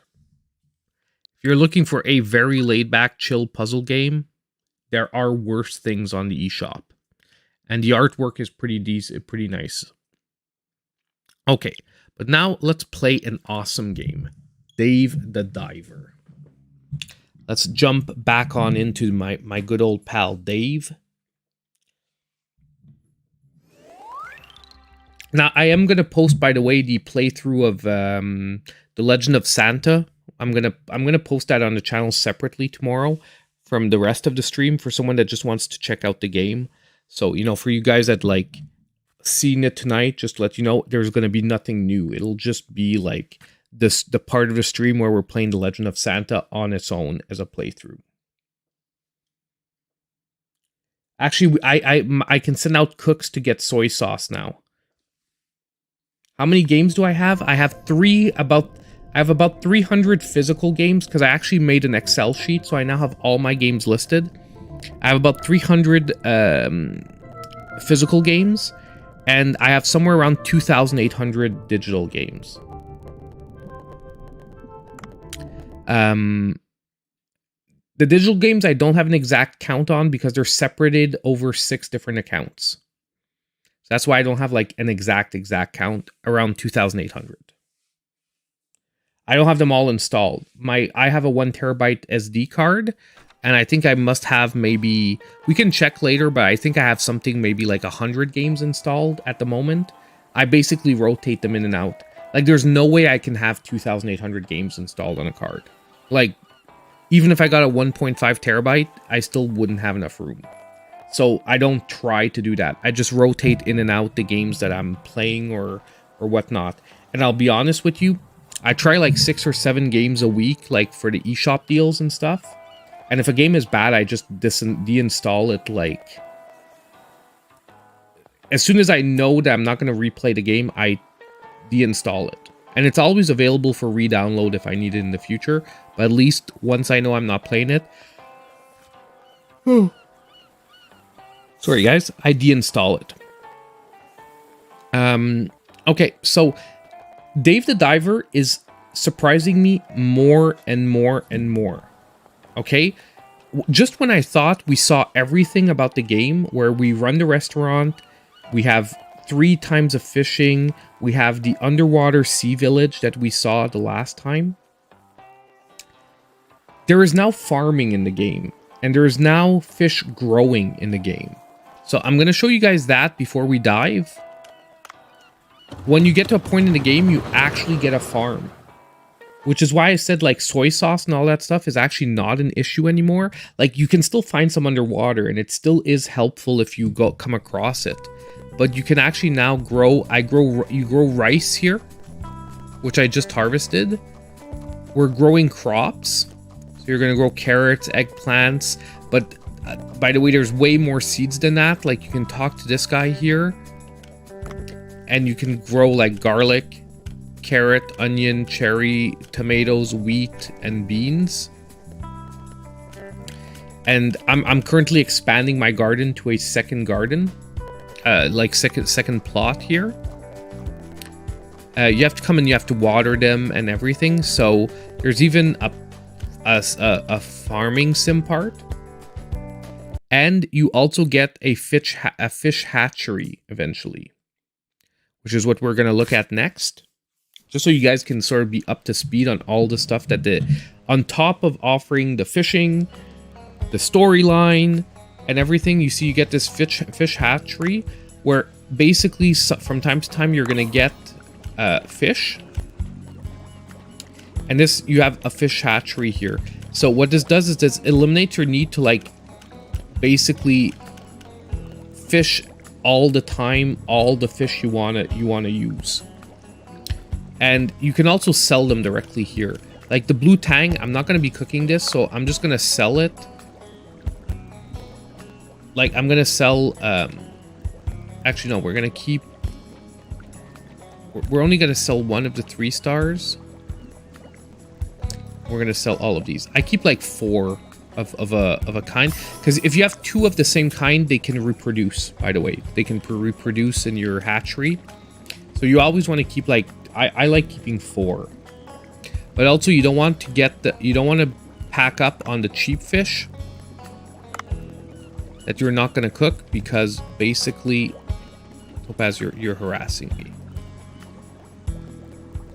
Yeah, you don't want to fill up on the cheap fish, because there is a max size to the hatchery, which you can get bigger, but you have to keep investing money to do that. So I just like basically sell off the ones I don't want.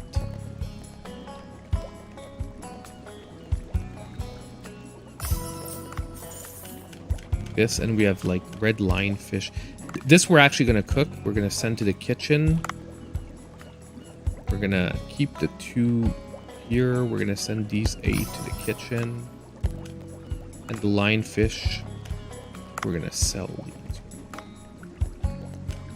Oh no, we'll send these to the kitchen. We're going to send 12 to the kitchen. But it's pretty fun, cause especially the bigger, rarer fish. Like I'm trying to get 2 sharks. So far I don't have 2 sharks anywhere. Hey Grovel man, how you doing?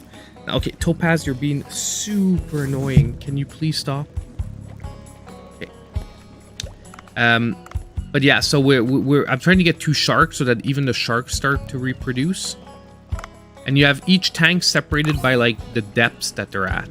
And look, I even have the mega shark. I caught a basically sometimes you get fish eggs, and that's how you. We're gonna send 8. Send.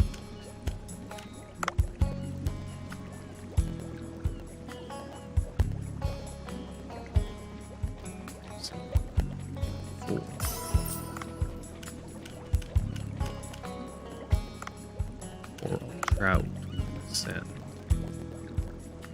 6.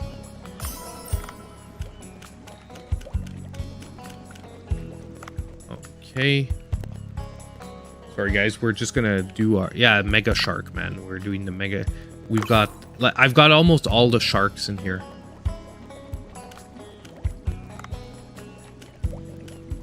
How much do they sell for? They sell for a ton.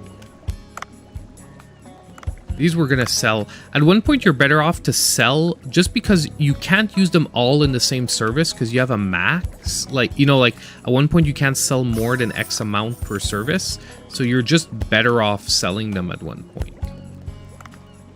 Though we will send to kitchen. I think these sell for a lot.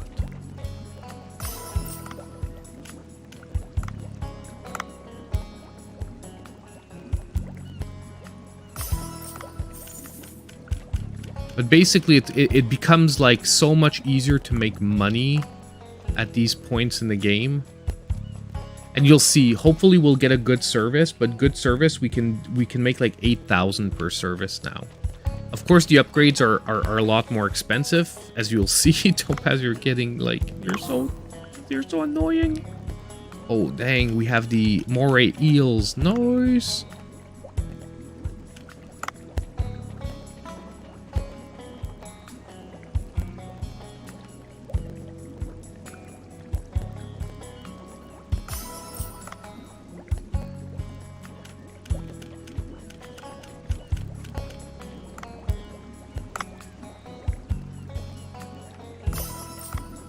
The only thing is that at this point, though, the game, there's like a lot more administrative stuff to do. So you're not just jumping and fishing each and every time. But I'm actually maxed leveled already, I think, on my oxygen. I think it's my... No, it's the suit that I'm maxed out on. But I'll give you guys an update because I played a ton more. So I'm max leveled on the diving suit. We have a salvage drone too. I don't think we had this the last time. Let me just see what my to-dos are. Cobra's lost chain. The delivery.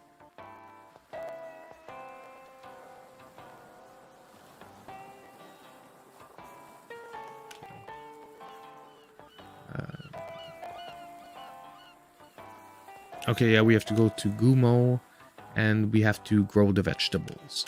Okay, so we're going to try and get the crowbar, because this is our main mission. So we're going to go here.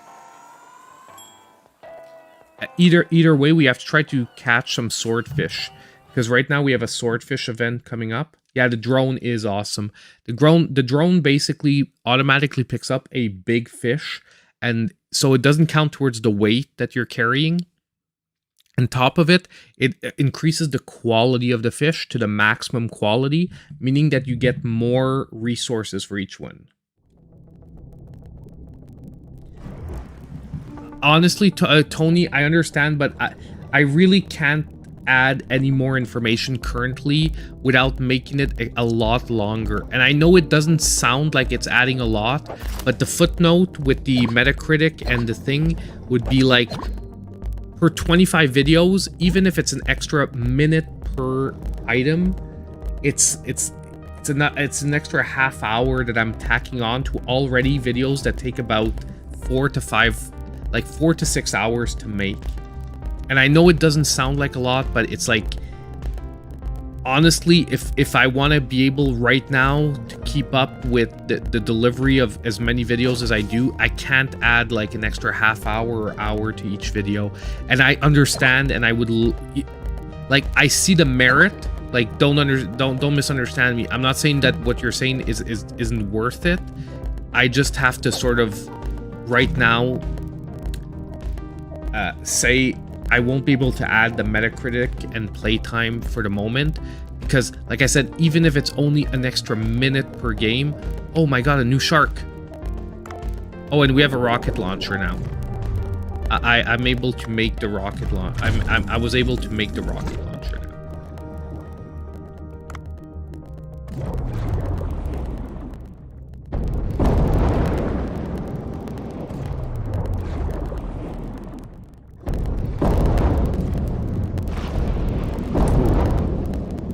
That one. Where's Shark Boy? So because I saw your comment in the last video too, so I did read it, and like I said, it's really, it is something that I'd like to do. Like, I'd like to put even more information. It's just right at the immediate time, I have to say it's not going to be right now. No, and it's a super good suggestion. Some people, there's one thing I could do, but I don't really want to do, is that I could, Deku Deals is a website that sort of brings together Switch deals, and there are other channels that what they do is they just make a screen capture of Deku Deals. But I don't really like using the screen capture of someone else's work on the videos. Like trailers that come from the companies that make the games, that is free game because the trailers are there for that. But a lot of people are taking captures from the Deku Deals web, and I'm not saying like one screen capture, but to actually make like the screen capture from that website part of my video, I find it's like a little bit too much like using someone else's work, you know what I mean? But maybe I could do that in the future though, because I know a lot of people, to shortcut it, that's what they do, is rather than write the information manually themselves, they just take a screen capture of the game from Deku Deals. And some people just don't know that that's what... And I'm not saying, look, nothing against, if a channel wants to do that, no problem. I just don't feel like that's what I want to do.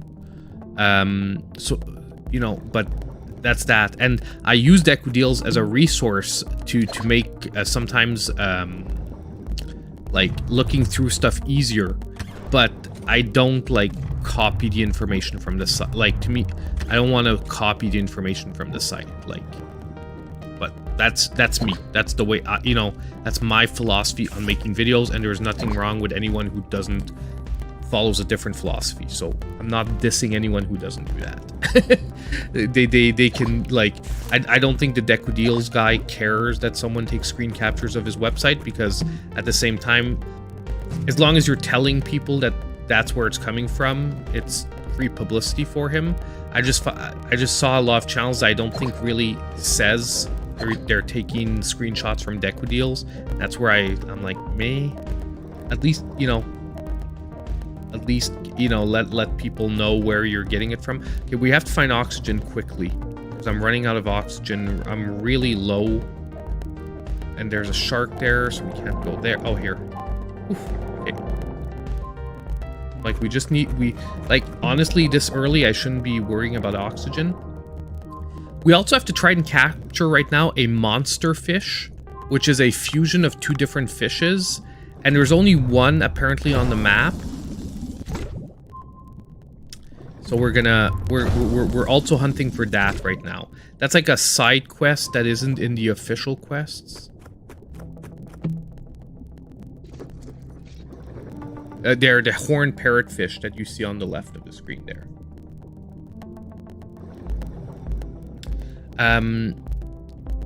So hold on, because the only thing is I saw that parrotfish once and he disappeared, and I'm not sure if he disappeared because I killed him and I'm not supposed to kill him, I'm supposed to capture him, or if it's just like that's part of the mechanic and I didn't kill him fast enough, and after a certain number of time he like disappears, and that the challenge is actually not just taking them down, but taking them down quickly.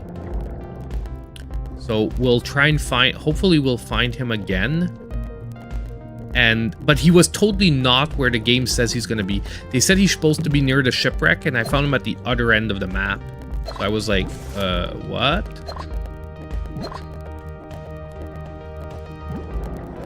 Oh, salmon. Oh, and swordfish. Now, the swordfish is rough. Oh my god, 2 swordfish. I'm gonna get my ass kicked. Plus one of these guys. Hold on. I have to deal with this thing first. Oh my god. Because I'm like, it's gonna be quick. These things are quick as heck. Ouch.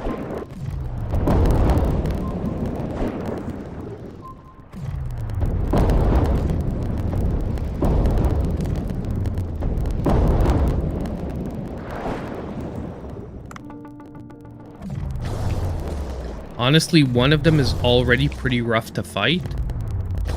2 like this, the only thing is, yeah, I have these shock things, so it's actually going to help a lot. I can keep one of them or both of them shocked. You see how freaking fast they move? Oh, we killed one. Hold on. Hopefully I can call the drone in before either one kills me. Oh man, he missed it. Got the other one. Nice! Beat both of them.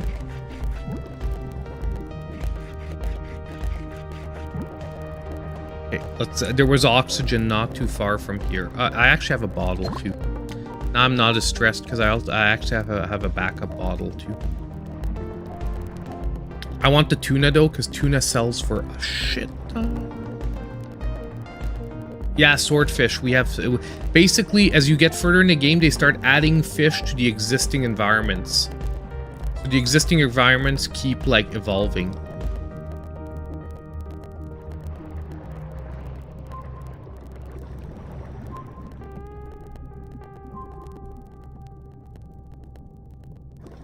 Hold on.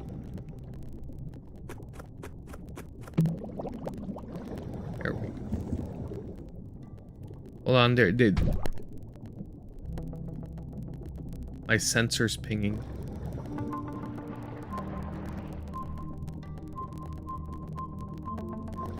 Oh, there's the horned fish.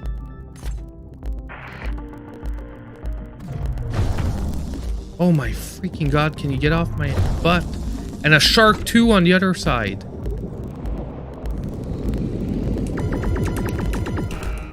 No! Holy crud. Getting my ass handed to me here.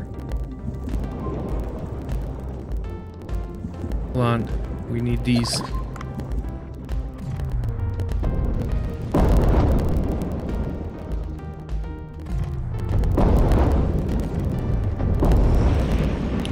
Thank you.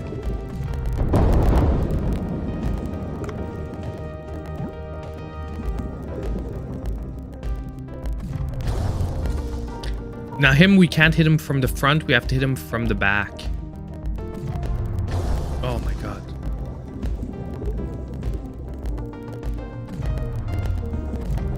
Oh. Hold on.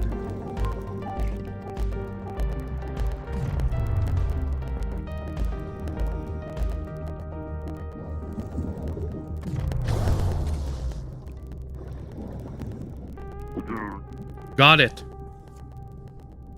Oh, nice. We got the fishmon.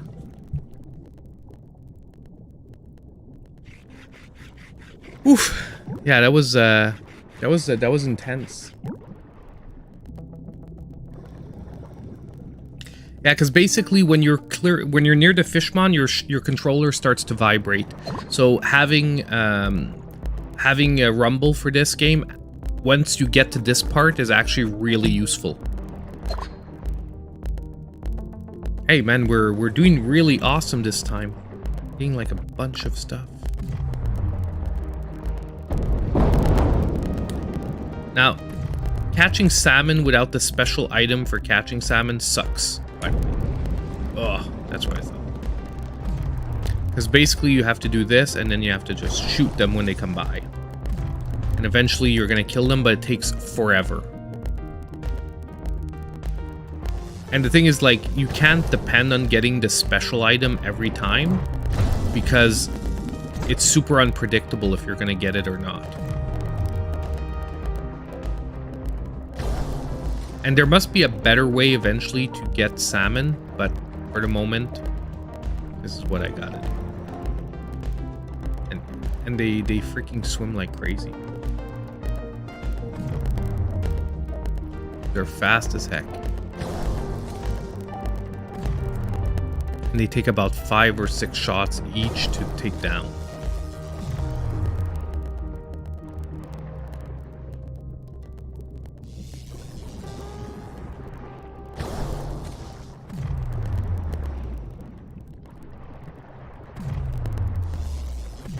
Yeah, I know, I don't have the large gun net. I thought that that was gonna be something like that.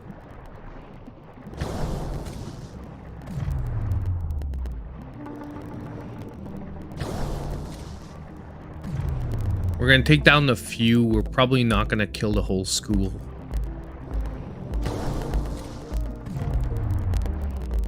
And the thing is, if they touch you, they hurt you, by the way. You can't, like, just dive into the pack either.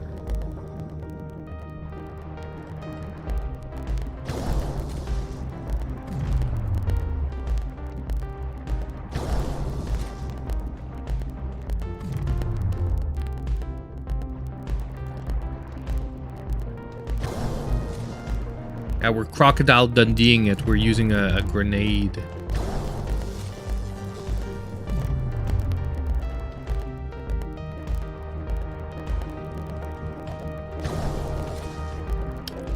Oh my god, that means we're like not hitting the same one each time, because by now, if we were hitting the same one every time, they'd be dead. We'd at least have one down.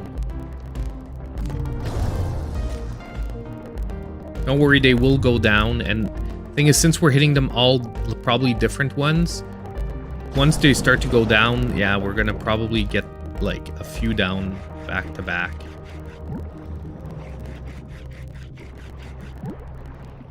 But trust me, it's worth it. It's some of the most expensive sushi. So it takes time, but it's worthy time. Ugh, that hurt. I have oxygen canisters, so we don't need to worry. If I had ammo, like the grenades though, they're not the easiest to use on the salmon because of the way they move, and the grenades are actually slow. The travel speed is pretty slow, so I end up missing a lot of the grenade. It's like not the best weapon to beat them with, but I find it's the best weapon like in general for dealing with stuff that can actually kill you, as you saw with the shark and stuff. And swordfish. There we go, got another one. Oh, fudge, you guys.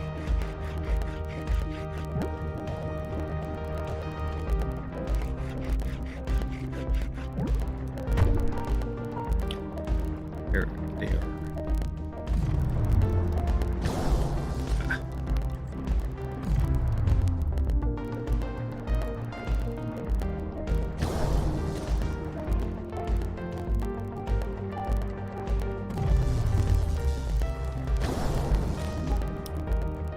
Gade has become a member. Hey, welcome back to Gade.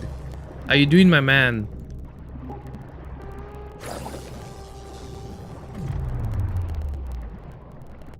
It's been a while. How you doing? We're gonna catch ourselves some salmon. Come on, guys. There we go. Like I said, we're getting there, where they're gonna start dropping like flies because we've probably hit all of them like 3 or 4 times.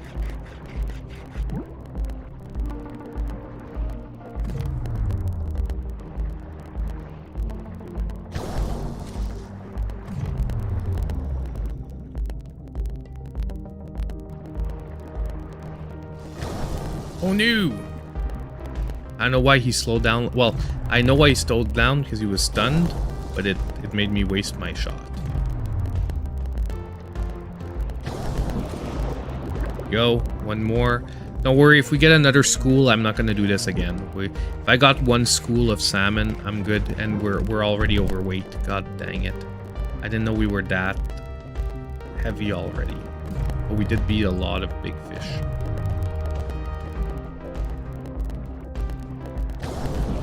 There we go.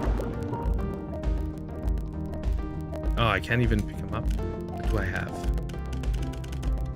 Yeah, the tiger fish I'm gonna drop. Tiger fish I don't need. The porgy there, they weigh nothing, so I don't really care. Tiger fish. Tiger fish. Fish. You know what? The fried egg jellyfish too. Stingray is actually pretty good. Rainbow wrasse, red lionfish. Should be pretty good.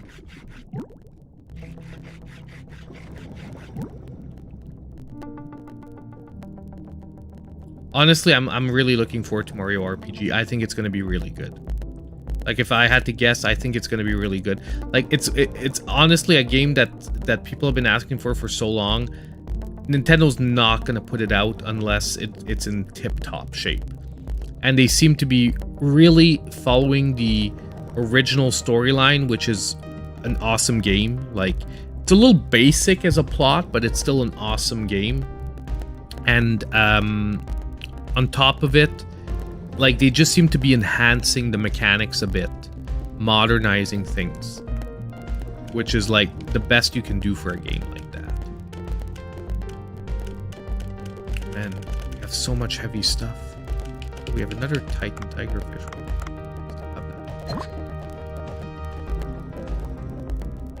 It's making me extremely overweight.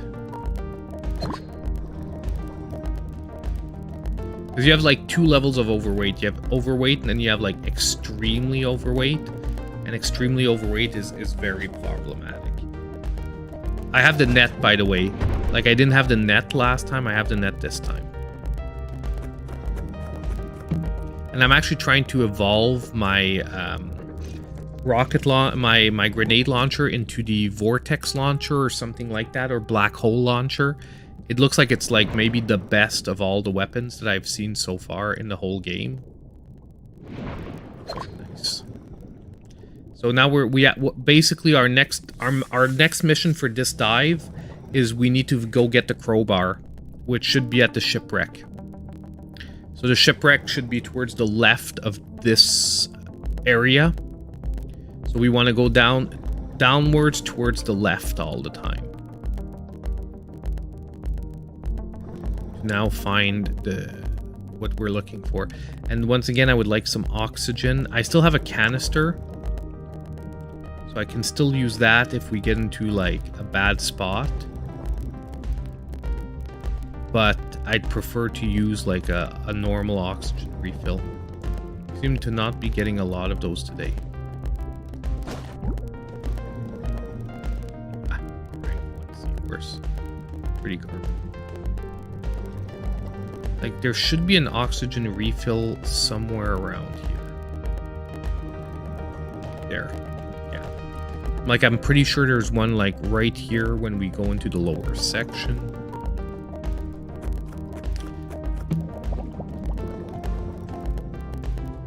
Now we're good.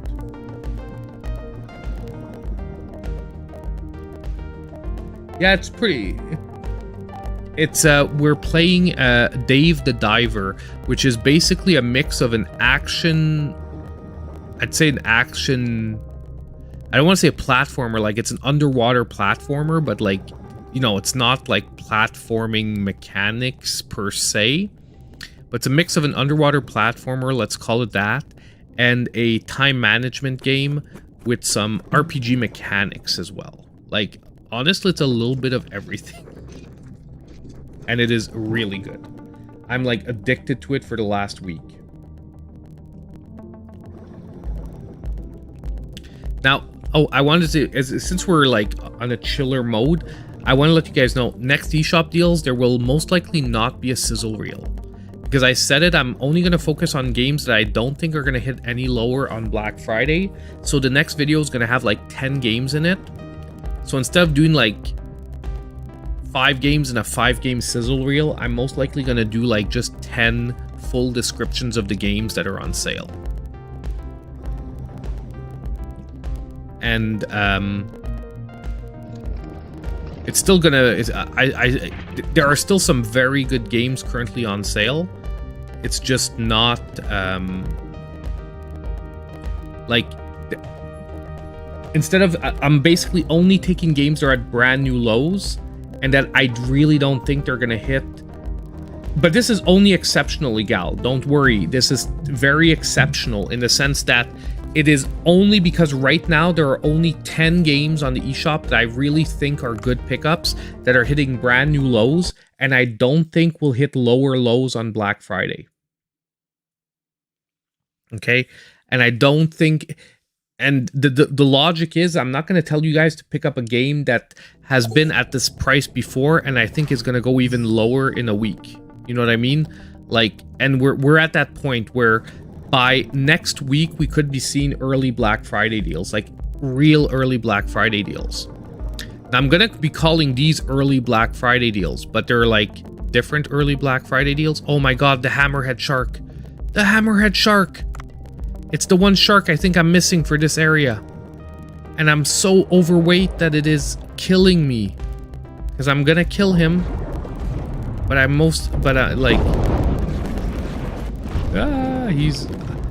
he's gonna kill me, but we'll see. We shall see. Dave is a monster. Because we're overweight, guys. So my maneuverability is very low. Just to let you know, that's why I'm like, oh, maybe he'll kill me. Because maneuverability right now, super low. But we got him. Okay, Oh my god, we have so much tuna.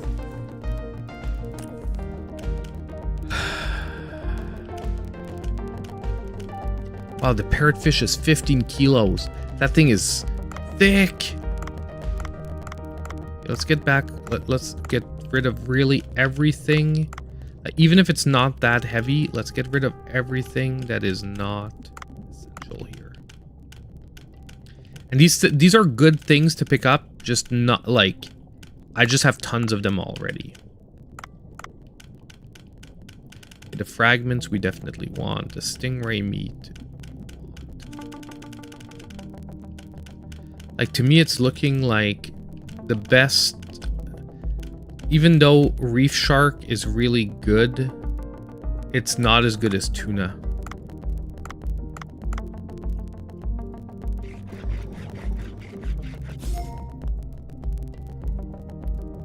We need to drop another one. 13 kilos! Holy crap! These things are freaking heavy. Chitoro Akami, Chitoro Akami. What do we drop? What do we drop? What do we drop?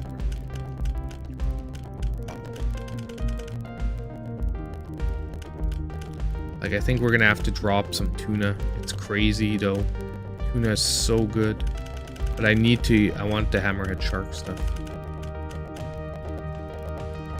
Okay, we're gonna drop one Chutoro. Can we? Okay, we have enough. We are super overweight. Igual. Sorry about that. So I'm pronouncing it like Spanish. Igual. I'm sorry. I'm so sorry about that. Igual. My bad.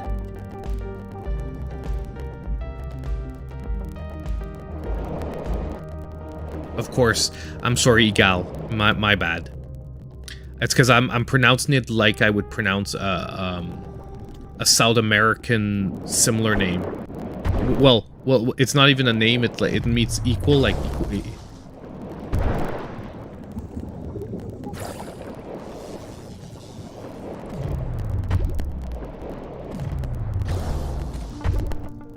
Holy crud, man. We have zero maneuverability because we are so heavy right now. And he is kicking our butts. Hold on, I need to grab the air oxygen. That's what I'm running to, by the way. And I wish... Is there... Oh yeah, there's a... top of it, there's a refill for... Oh, we cannot die here. No, no, no! No!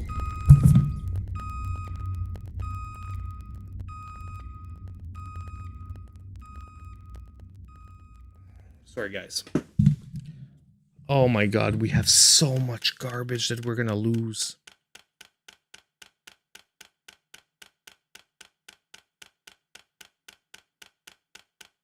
We get to keep one thing.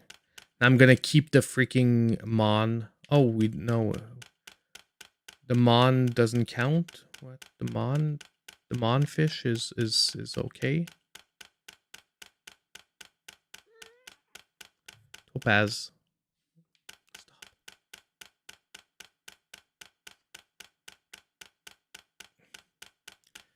Oh, I should have dropped stuff to give myself enough maneuverability. So we're gonna keep the hammerhead meat, I guess. Yeah. Since we've never had it before. Oh man, that annoyed me. Yeah.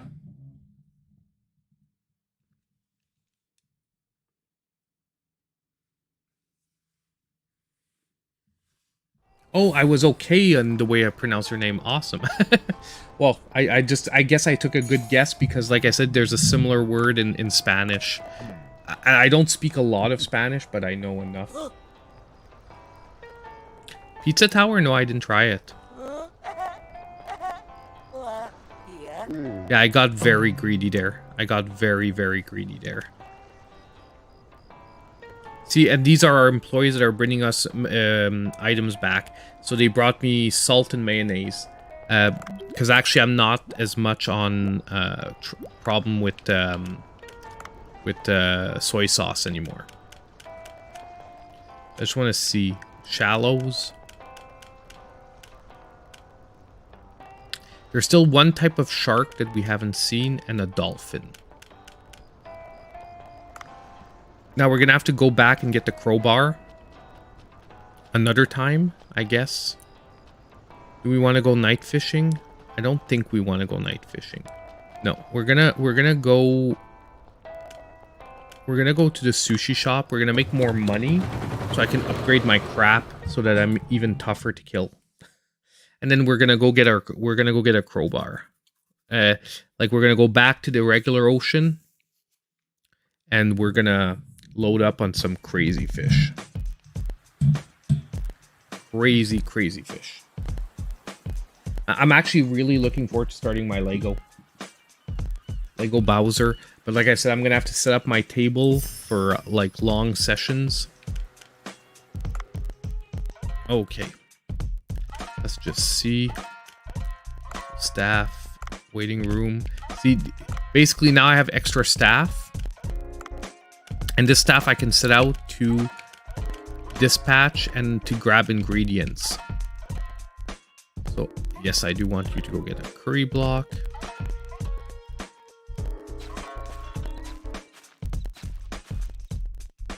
It takes them a day and they come back with some of the ingredient.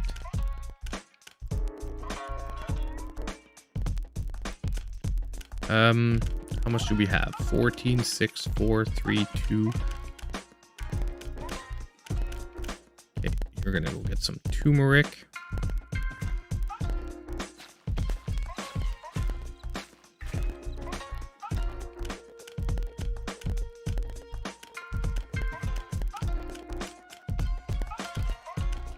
Actually, you go get some curry too, because we have none so far.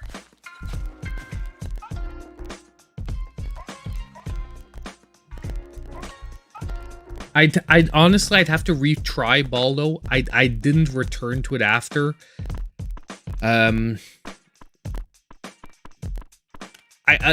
think it deserves a retry on my end, because yeah, originally that game had frustrated me insanely.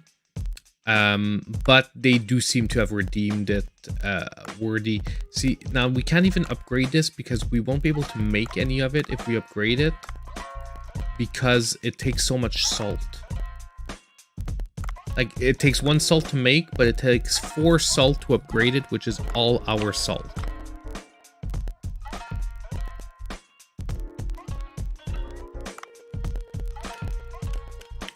We have to be careful with rice, because I need rice for a special dish.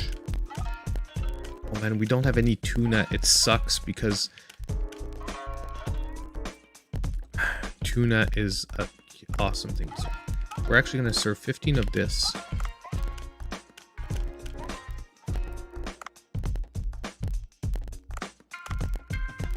This is 1. This is 1. Some dishes make more than 1 serving, by the way. That's what I'm looking at here. Tiger shark, thresher shark. Actually, we're gonna enhance this. We're gonna get one of the awesome cutscenes. Oh, I think this is a new one. No, I've seen this one before. It's an awesome one, but I've seen it before. Still not the best one. I want to get the one where he opens the katana. And then you see like him like slicing away at the like crazy. Put this on the menu, 12 of this. Basically, my secret now to making a shit ton of money is I only put super expensive items on the menu. Basically, if the item's not super expensive, I just don't put it on the menu. So like people have no choice but to buy expensive items.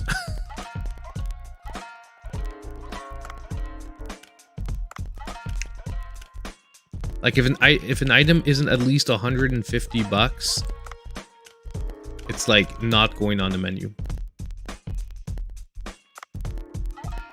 This is my hammerhead sushi. We're gonna wait till we have more.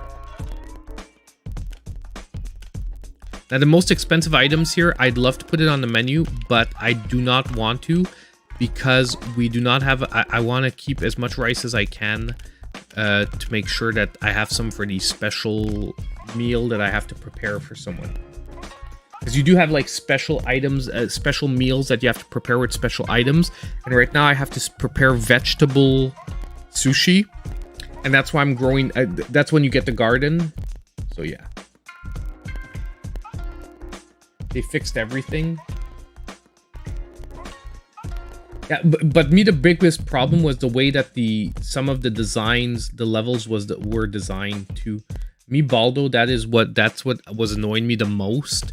Is at one point I went like, it took me like 2 hours to go down a quest line to realize that I didn't have the item that I needed from the beginning of the thing. But they let you go down the whole quest line to find out like 2 or 2.5 hours later that you didn't have anything. And they added a map. Well, that's good. So I don't know if they changed around that, but that I remember frustrated the crap out of me. So if we have like, what, like 40 covers at 200, so 8,000. We're gonna add one more item, one more expensive item.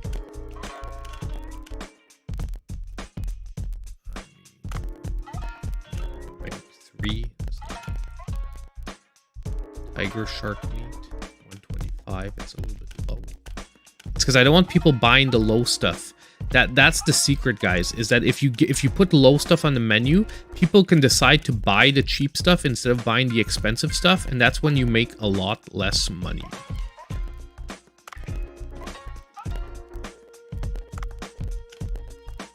And the Marlin we have to save, by the way, for the Marlin party that's upcoming.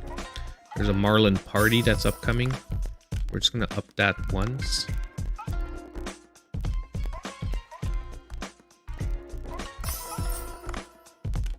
We're just gonna up those 2 ones.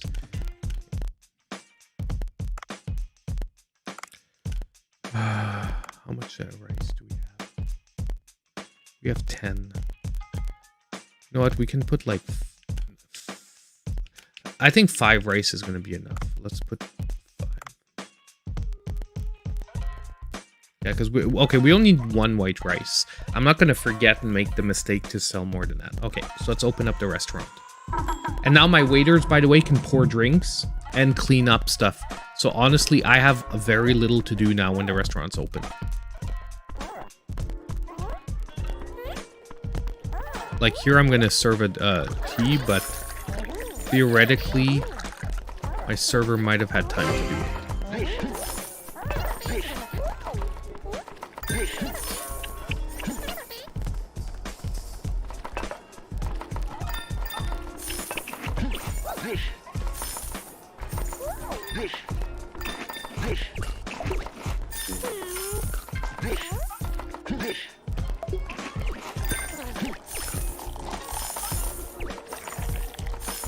I missed this beer up.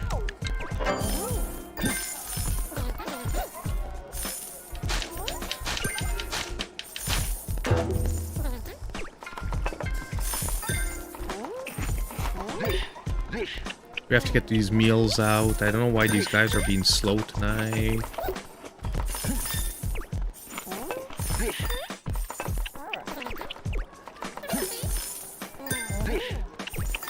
Holy shit, we have a lot of customers. That's most likely one.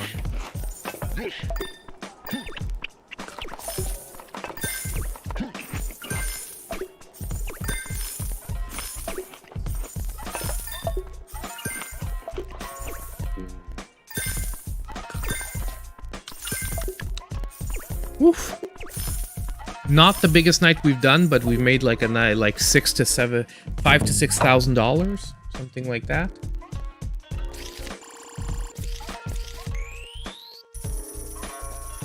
$5,000.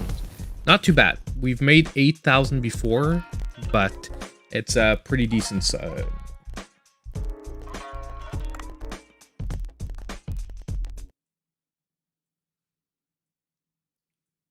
Marlin party? No, it's a marlin. The type of fish, the swordfish is a marlin. It's another word for swordfish. Okay, now I'm gonna try to get all our stuff and not die. Man, I can't believe that we fought so many fish last time. Like, and I fought like 2 swordfish at once. I fought a shark and our monster fish at once. And what killed us is a freaking, like, solo marlin because I was, like, I didn't have enough mobility to, like, get away. By the way, we are top rank now. We are at diamond. Well, we have the only one left to clear is diamond. Eye diver. We're gonna upgrade our air tank. There is a level 9. I think we're getting pretty close to the top. Okay, so we're gonna go fish some more.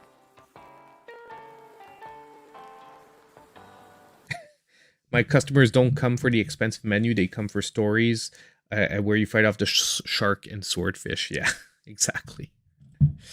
Oh my god. Attack on Titan. Yeah, I didn't see the end yet. I've seen the first 2 seasons. I didn't see the 3rd and 4th season. And I'm trying to not read the spoilers, but everyone's talking about the finale right now.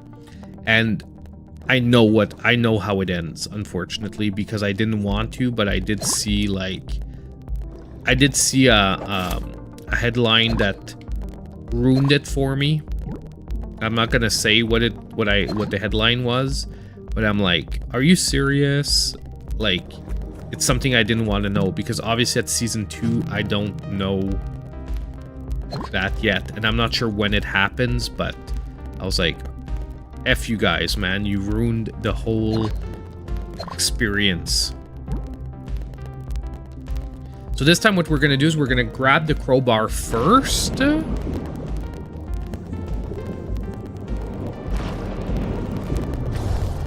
Oh. Oh. Can I suck it more? Holy crap, I'm like sucking it up really bad.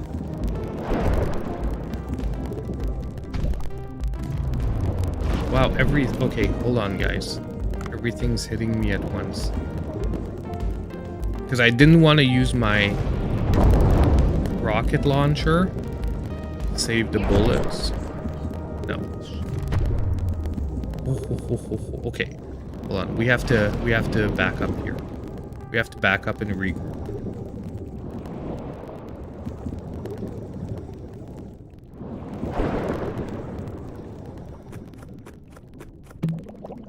Okay.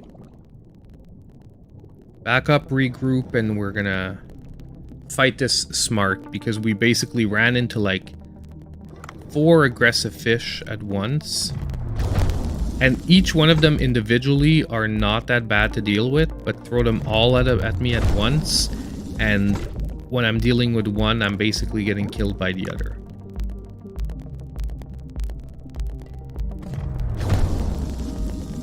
Now it's just me and the shark.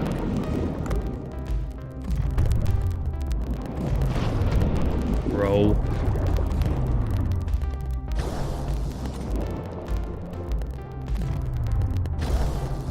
Oh my god.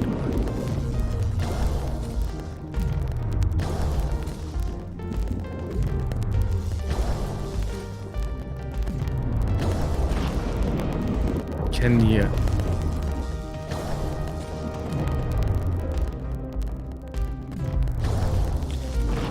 Sometimes I disagree with hitboxes in this game, especially on the bigger fish. Sometimes they really feel off to what the fish is, like what the fish looks like and what the hitbox is. Like sometimes your spear goes through stuff.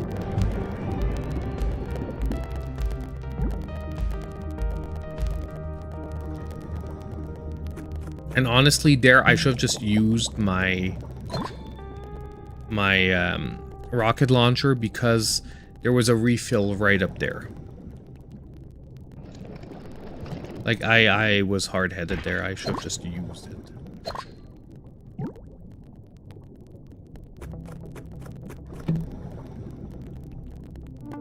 Topaz, the Hebrew cat. Hey? Hey, Topi. How you doing? Coming to bother me again? You left me alone for a few minutes. Now you're like, hey, He's having too much fun. Let's go bother him again.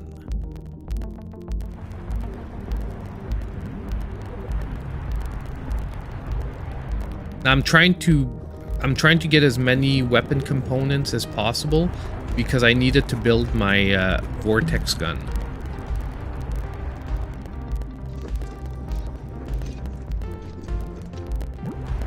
And basically, when you get weapons, you can take them apart to get the extra components.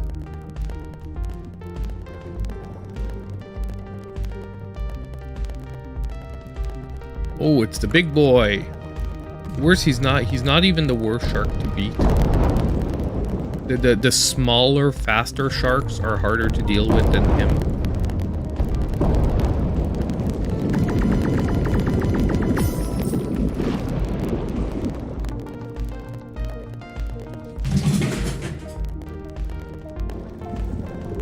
Topaz just fell off the desk because I don't know what she's doing tonight, but she's like really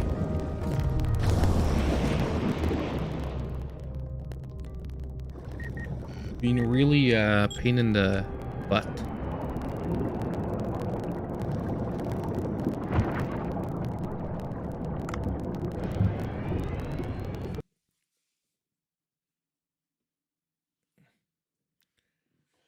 The worst is cats are funny because like when they fall off of a table or something, after that they look like they're so embarrassed, but like they act like at the same time like nothing happened. I didn't just fall off. And they know they messed up and they fell off.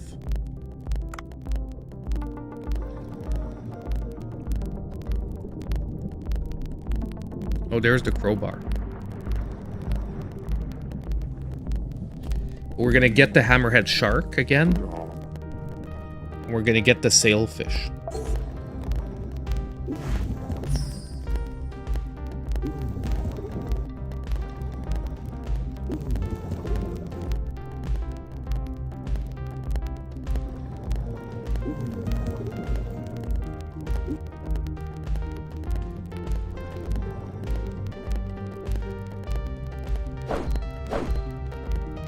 Did he say what I had to do?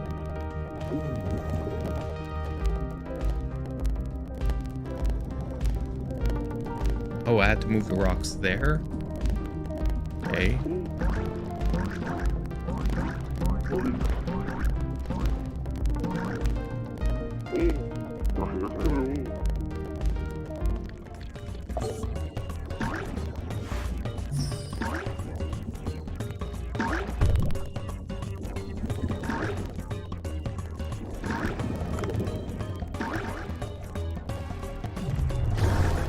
Oh, I got what I have to do. Get over here.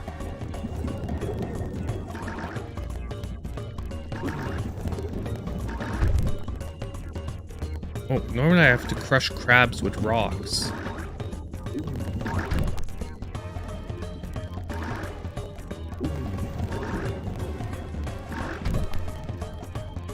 What the heck?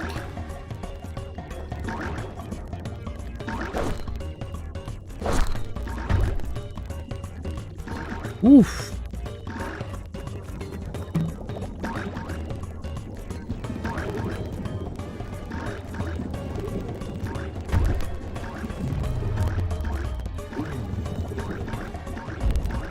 Oh, one down. That's I do have to crush them with rocks. Two rock, two down. These little crabs are... Oh my god, F you.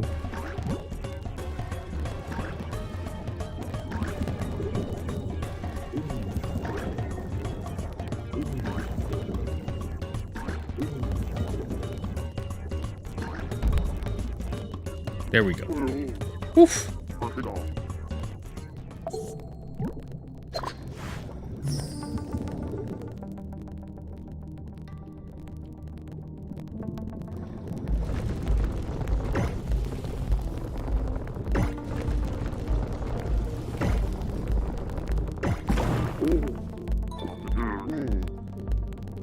There we go.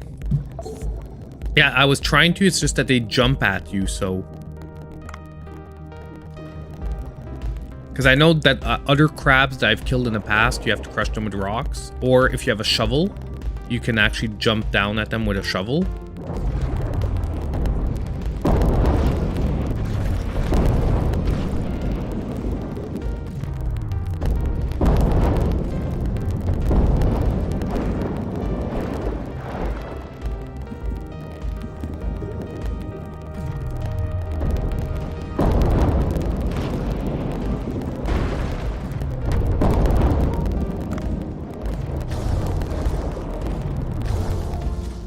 You know what? I'm gonna cut tail and run here. I'm not gonna fight the marlin. I just want to harvest the shark. I'm pretty sure if I leave the screen without harvesting it, I lose it. We're gonna get out of here and we're gonna come back and fight the marlin after getting oxygen. Because I'm super low. And like, I'm not even, well, I can make it to definitely, like, at this point, I could run, like, I could grab a return buoy back up if I'm really don't find oxygen quickly. Because I'm pretty sure I'm going to find one or the other. And I killed most of the big sharks down here, so I don't think there's anything that can directly kill me. Topaz.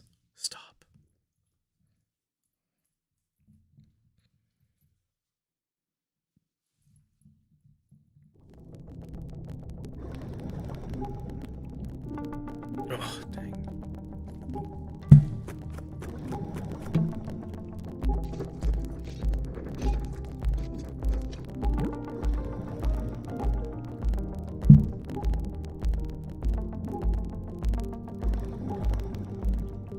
There's a return buoy here. That's like my backup plan. Like if I don't find oxygen really quickly, I have 2 return buoys there. Oxygen here.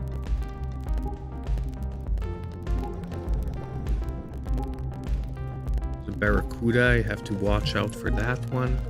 Oh, there's oxygen right there.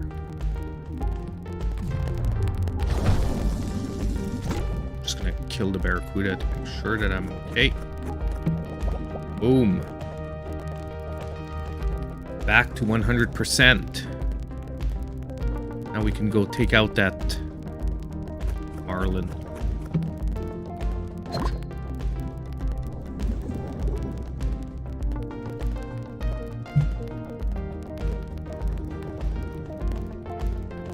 Not just below the sea level. Make fish meat out of them. Yes. Like, oh, and that scooter is gonna actually be pretty good. There's a... The seahorses, by the way, there's a racing minigame in the village now. So you can actually race seahorses as a minigame in the village. Which are good to pick up with your net. There's actually another one over there. There's a lot of seahorses around that thing.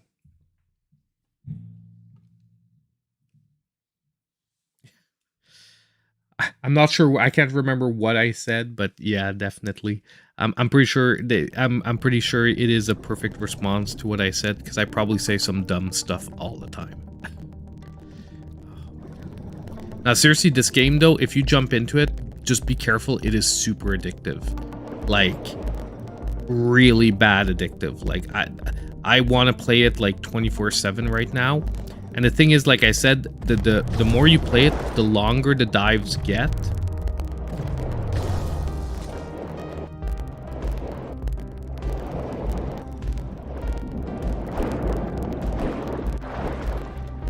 So, like, you could theoretically pick up the game and play like just a half hour, but it's getting harder and harder because, as you can see, there's like a lot of stuff to do at once.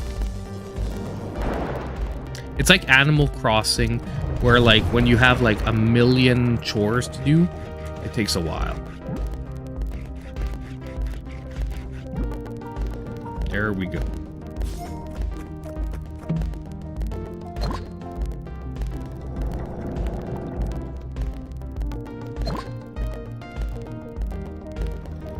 now we can just like basically load up what's left of our meat, go back, and we'll have a pretty good dive. And I actually forgot to check on my farm. So when we go back up, it's going to be afternoon, but I have to check on my farm. I have to go water the plants and remove the weeds from the rice paddies if they planted the rice paddies again.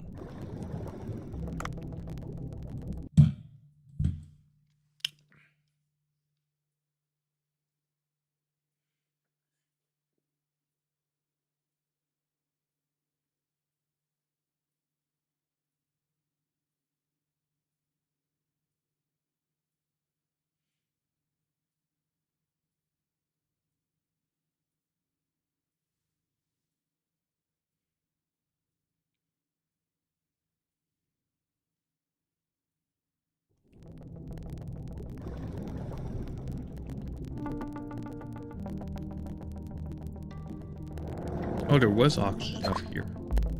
Had I gone a little bit further, I wouldn't even have to worry. There was oxygen like right here. We're just gonna go and see if we can pick up some salmon or maybe more sailfish or marlins, because like I said, the event's coming up. I think it's in a day or two. So you have to get as much as you can, because when you sell that on that evening, it gives you like a ton of bonus points. Yes, throw ink at me. We're not even gonna fight that shark because it gives good meat, but it's too heavy. Like, I'll come back and fight it if we don't find anything more interesting. Like, if I don't find a bunch of salmon and stuff, or swordfish. There's more oxygen here. Oh.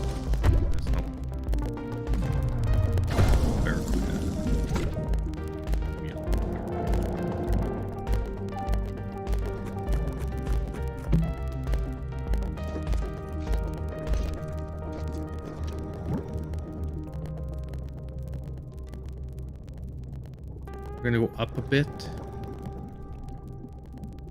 Normally around here-ish, there's sometimes salmon or sailfish.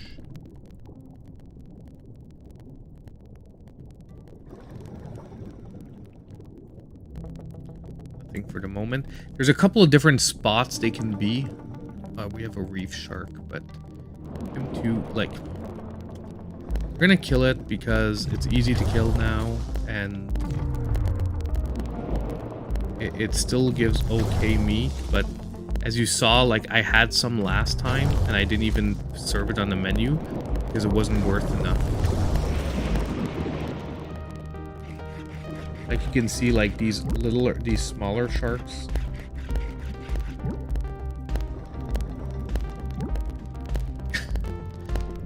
And I'll tell you, it doesn't, well, you played the demo, so you know what the addiction is. Like, it is so, like, once you start playing, you just don't want to put it down. You sort of just want to, oh, just one more, you know, like, it's not a technical, like, I don't feel like I want to call it a roguelike, because yes, the map changes a bit, but there's like only like 3 or 4 different maps. So it like doesn't feel like a real roguelike where you don't know what to expect. Like, everything is in the same place every time.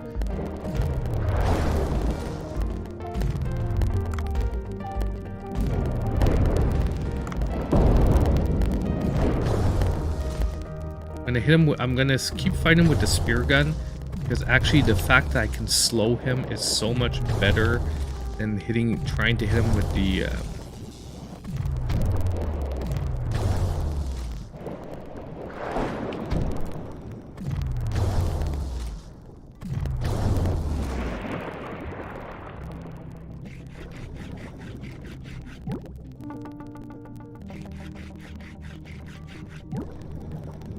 we're getting weighted up pretty quickly here. But we had everything we needed to recharge right by. Poison tip harpoon. No, we don't want it. Well, it's good for damage, but like these fish are moving way too fast now. You're better off with stuff that slows the fish down or incapacitates it or whatnot.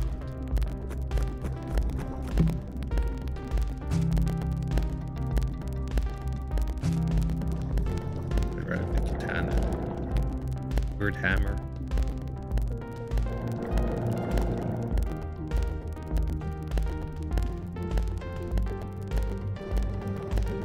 I think we went this way, but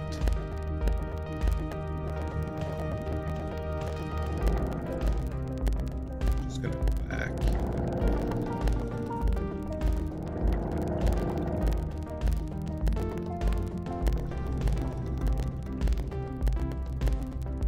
Sam sucks because we don't seem to have any salmon on the map this time.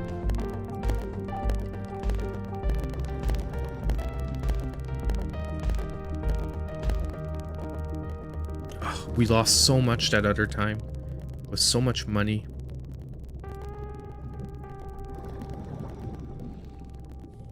Like, honestly, the worst is you guys have seen 2 of maybe my total of 5 deaths that I've had. Like, I did die once or twice in my playthroughs over the last couple of days, because the game does get, like, offer certain levels of more challenge at one point, but it's always like that. You get hammered by like one fish really unluckily, especially when you're weighted down. So you're at the end of your run, you're about to leave. Like that other time, once I got the crowbar, we were gone, we were done. Like, we were at the end of our run, and boom, we got hammered because we couldn't move out of the way of that one freaking swordfish.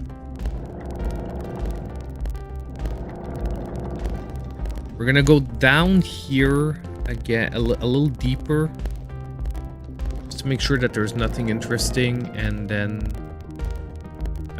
if not, I'll just go kill, like, one of those saw sharks, and that'll load us up, and we'll go up. Yeah, I think I'm just gonna kill him.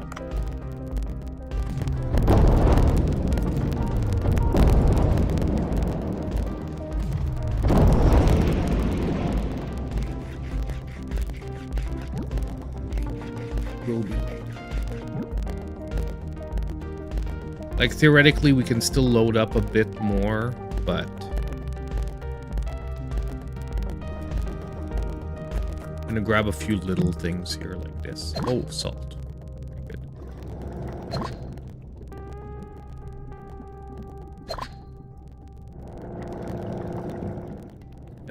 It's not worth, like, messing around at this speed.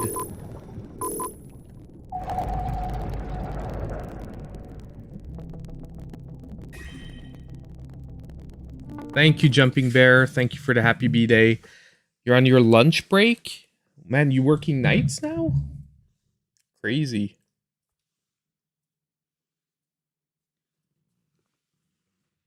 Oh, seriously, I want to start my Lego. But I have to do the eShop deals. The script is written and everything. I just have to film it tomorrow. It'll come out tomorrow. And I'm going to call it an early Black Friday, because in my opinion, for these games, these are early Black Friday deals, and most of them are running up close to the 24th. Like, some of them are ending on the 26th, some on the 22nd, a few on the 20th or 16th, like somewhere around there.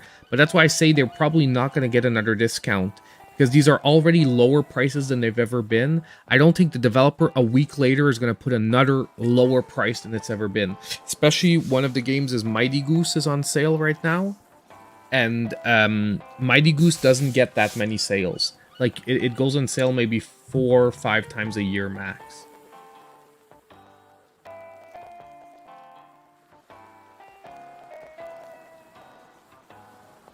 I can't blame you, man. And honestly, there must be some fun to having the days to do whatever you want. You know what I mean? Like, working the nights and then having the days to, like, probably do whatever you want must have an advantage too. Obviously, you have to sleep. You know what I mean? Like, you're going to be sleeping during the day. I know you're not just going to be doing whatever you want, but there must still be, like, somewhat of an advantage. So let's just go to our farm.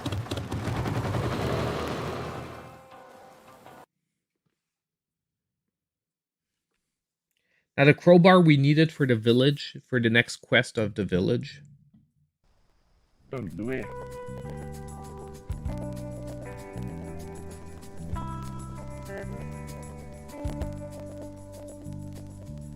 They probably peed on your phone charger. Because I don't know if you saw, I can't see where I saw the story, but they're like, one of the problems is Amazon drivers pee, like not being able to stop to pee and like carrying around bottles of pee and something. It was on Philip DeFranco was talking about that.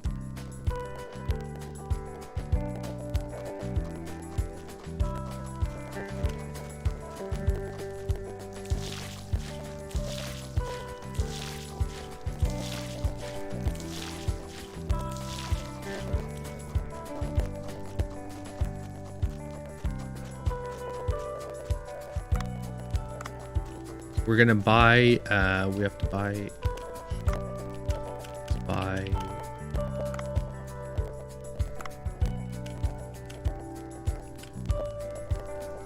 bean, cherry, tomato, onion. Oh, we can buy them already made. We can also grow them for way cheaper. I know I want garlic. And I think we're growing... Let's get cherry tomatoes. I'm pretty sure we're not growing cherry tomatoes. Right?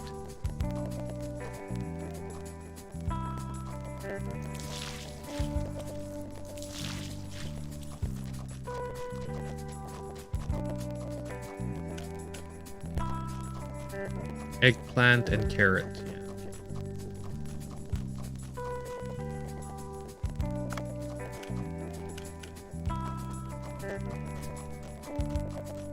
Didn't he say that my new garden was ready?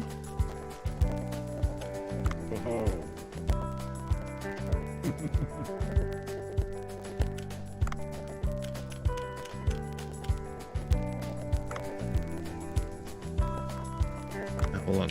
What does it say?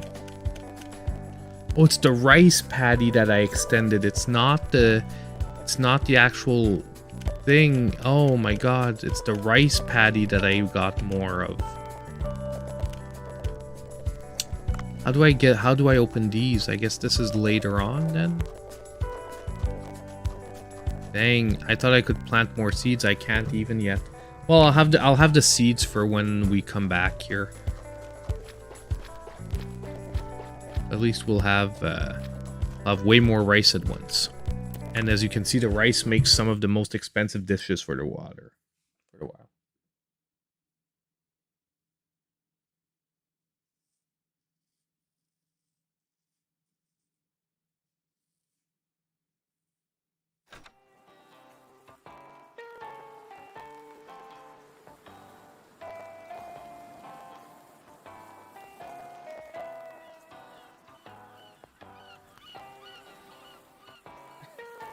So yeah, guys, if you have weird smelling Amazon packages, be careful. There might be pee in them. And like, honestly though, like I can't even blame the drivers for that, because apparently like it's the crazy expectations that Amazon puts on the drivers.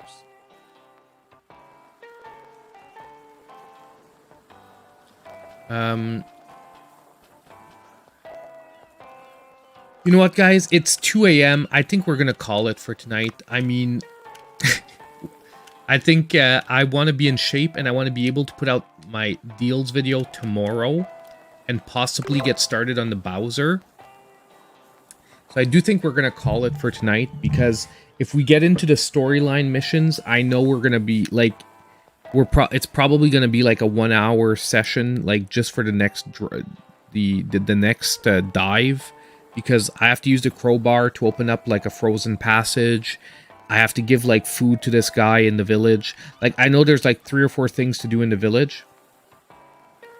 But so I don't think that it's a smart move for us to start that now, because it's going to end at like 3 a.m. And what that's going to mean is that tomorrow on my lunch break, I'm going to want to sleep instead of recording the deals video so that I can have it out by tomorrow afternoon. So I think what we're gonna do is we're gonna call it a night. And I really want to thank everyone who showed up for the birthday stream. It's fun to have people like, you know, to have fun chilling tonight. I like you know, hopefully when we get to stream more often, I'd like to do nights too where we just chat, like, you know, if people want to do that, or we can just chat about games or just try random, like, well, like we did tonight, we tried like a couple of random games at the beginning, but not necessarily play a ton of one big game. Like, you know, when I test out games for eShop deals, like I said, I test out like 5 or 6 a week. Well, we could test them together on stream. So you guys can, like, firsthand, for the people that show up to the stream, can help me select, like, you know, should this one be on the list? Should it not be on the list? Should we wait for a lower price? What should I tell people about it? Like, really have fun, like, getting the, you know, having a little bit of more background for the people that show up for the stream for eShop deals and stuff like that. That's something I really like to do.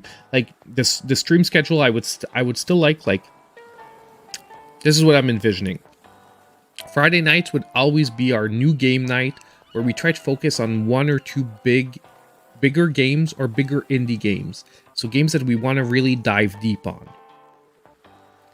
We'd have like Wednesday night, which would be like retro night.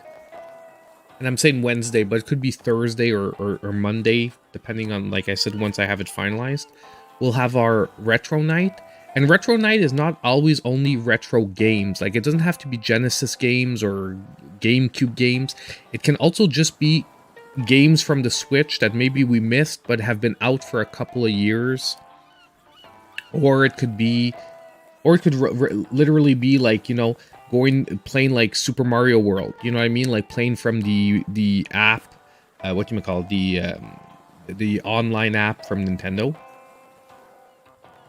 And then, you know, we could have like a third night, like Monday nights, where when there's a good game to play, we have a good game. But if not, we like try out, like I said, the games for eShop deals, and chat maybe about like stories that have happened, like the Zelda movie and stuff.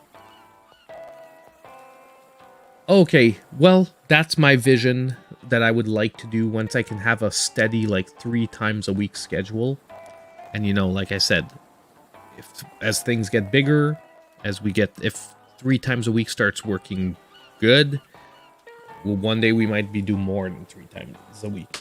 Already, right now, we're at 2, and I'm happy that we've been at 2 consistently for like a month and a half, which means that I think we can move to 3 eventually, like in the next couple of months.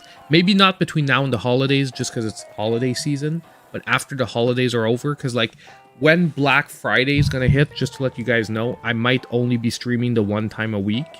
Okay. Because I'm going to have to be putting a lot of effort on the deal videos. And I'm probably going to be announcing physical deals just in posts on the channel, like I did for Mario plus Rabbids Sparks of Hope. We might do a physical deals video at one point, but I think I also want to announce them like that, because especially the Amazon ones, it's hard to get them all at once because those deals show up a couple of days, then disappear. You know, it's like hard to do a video when something shows up and might disappear by the time the video is ready. So anyway, have a good night, everyone. Thank you for showing up. Thank you for wishing me a happy birthday. And as usual, I hope I'll see all of you in my next video.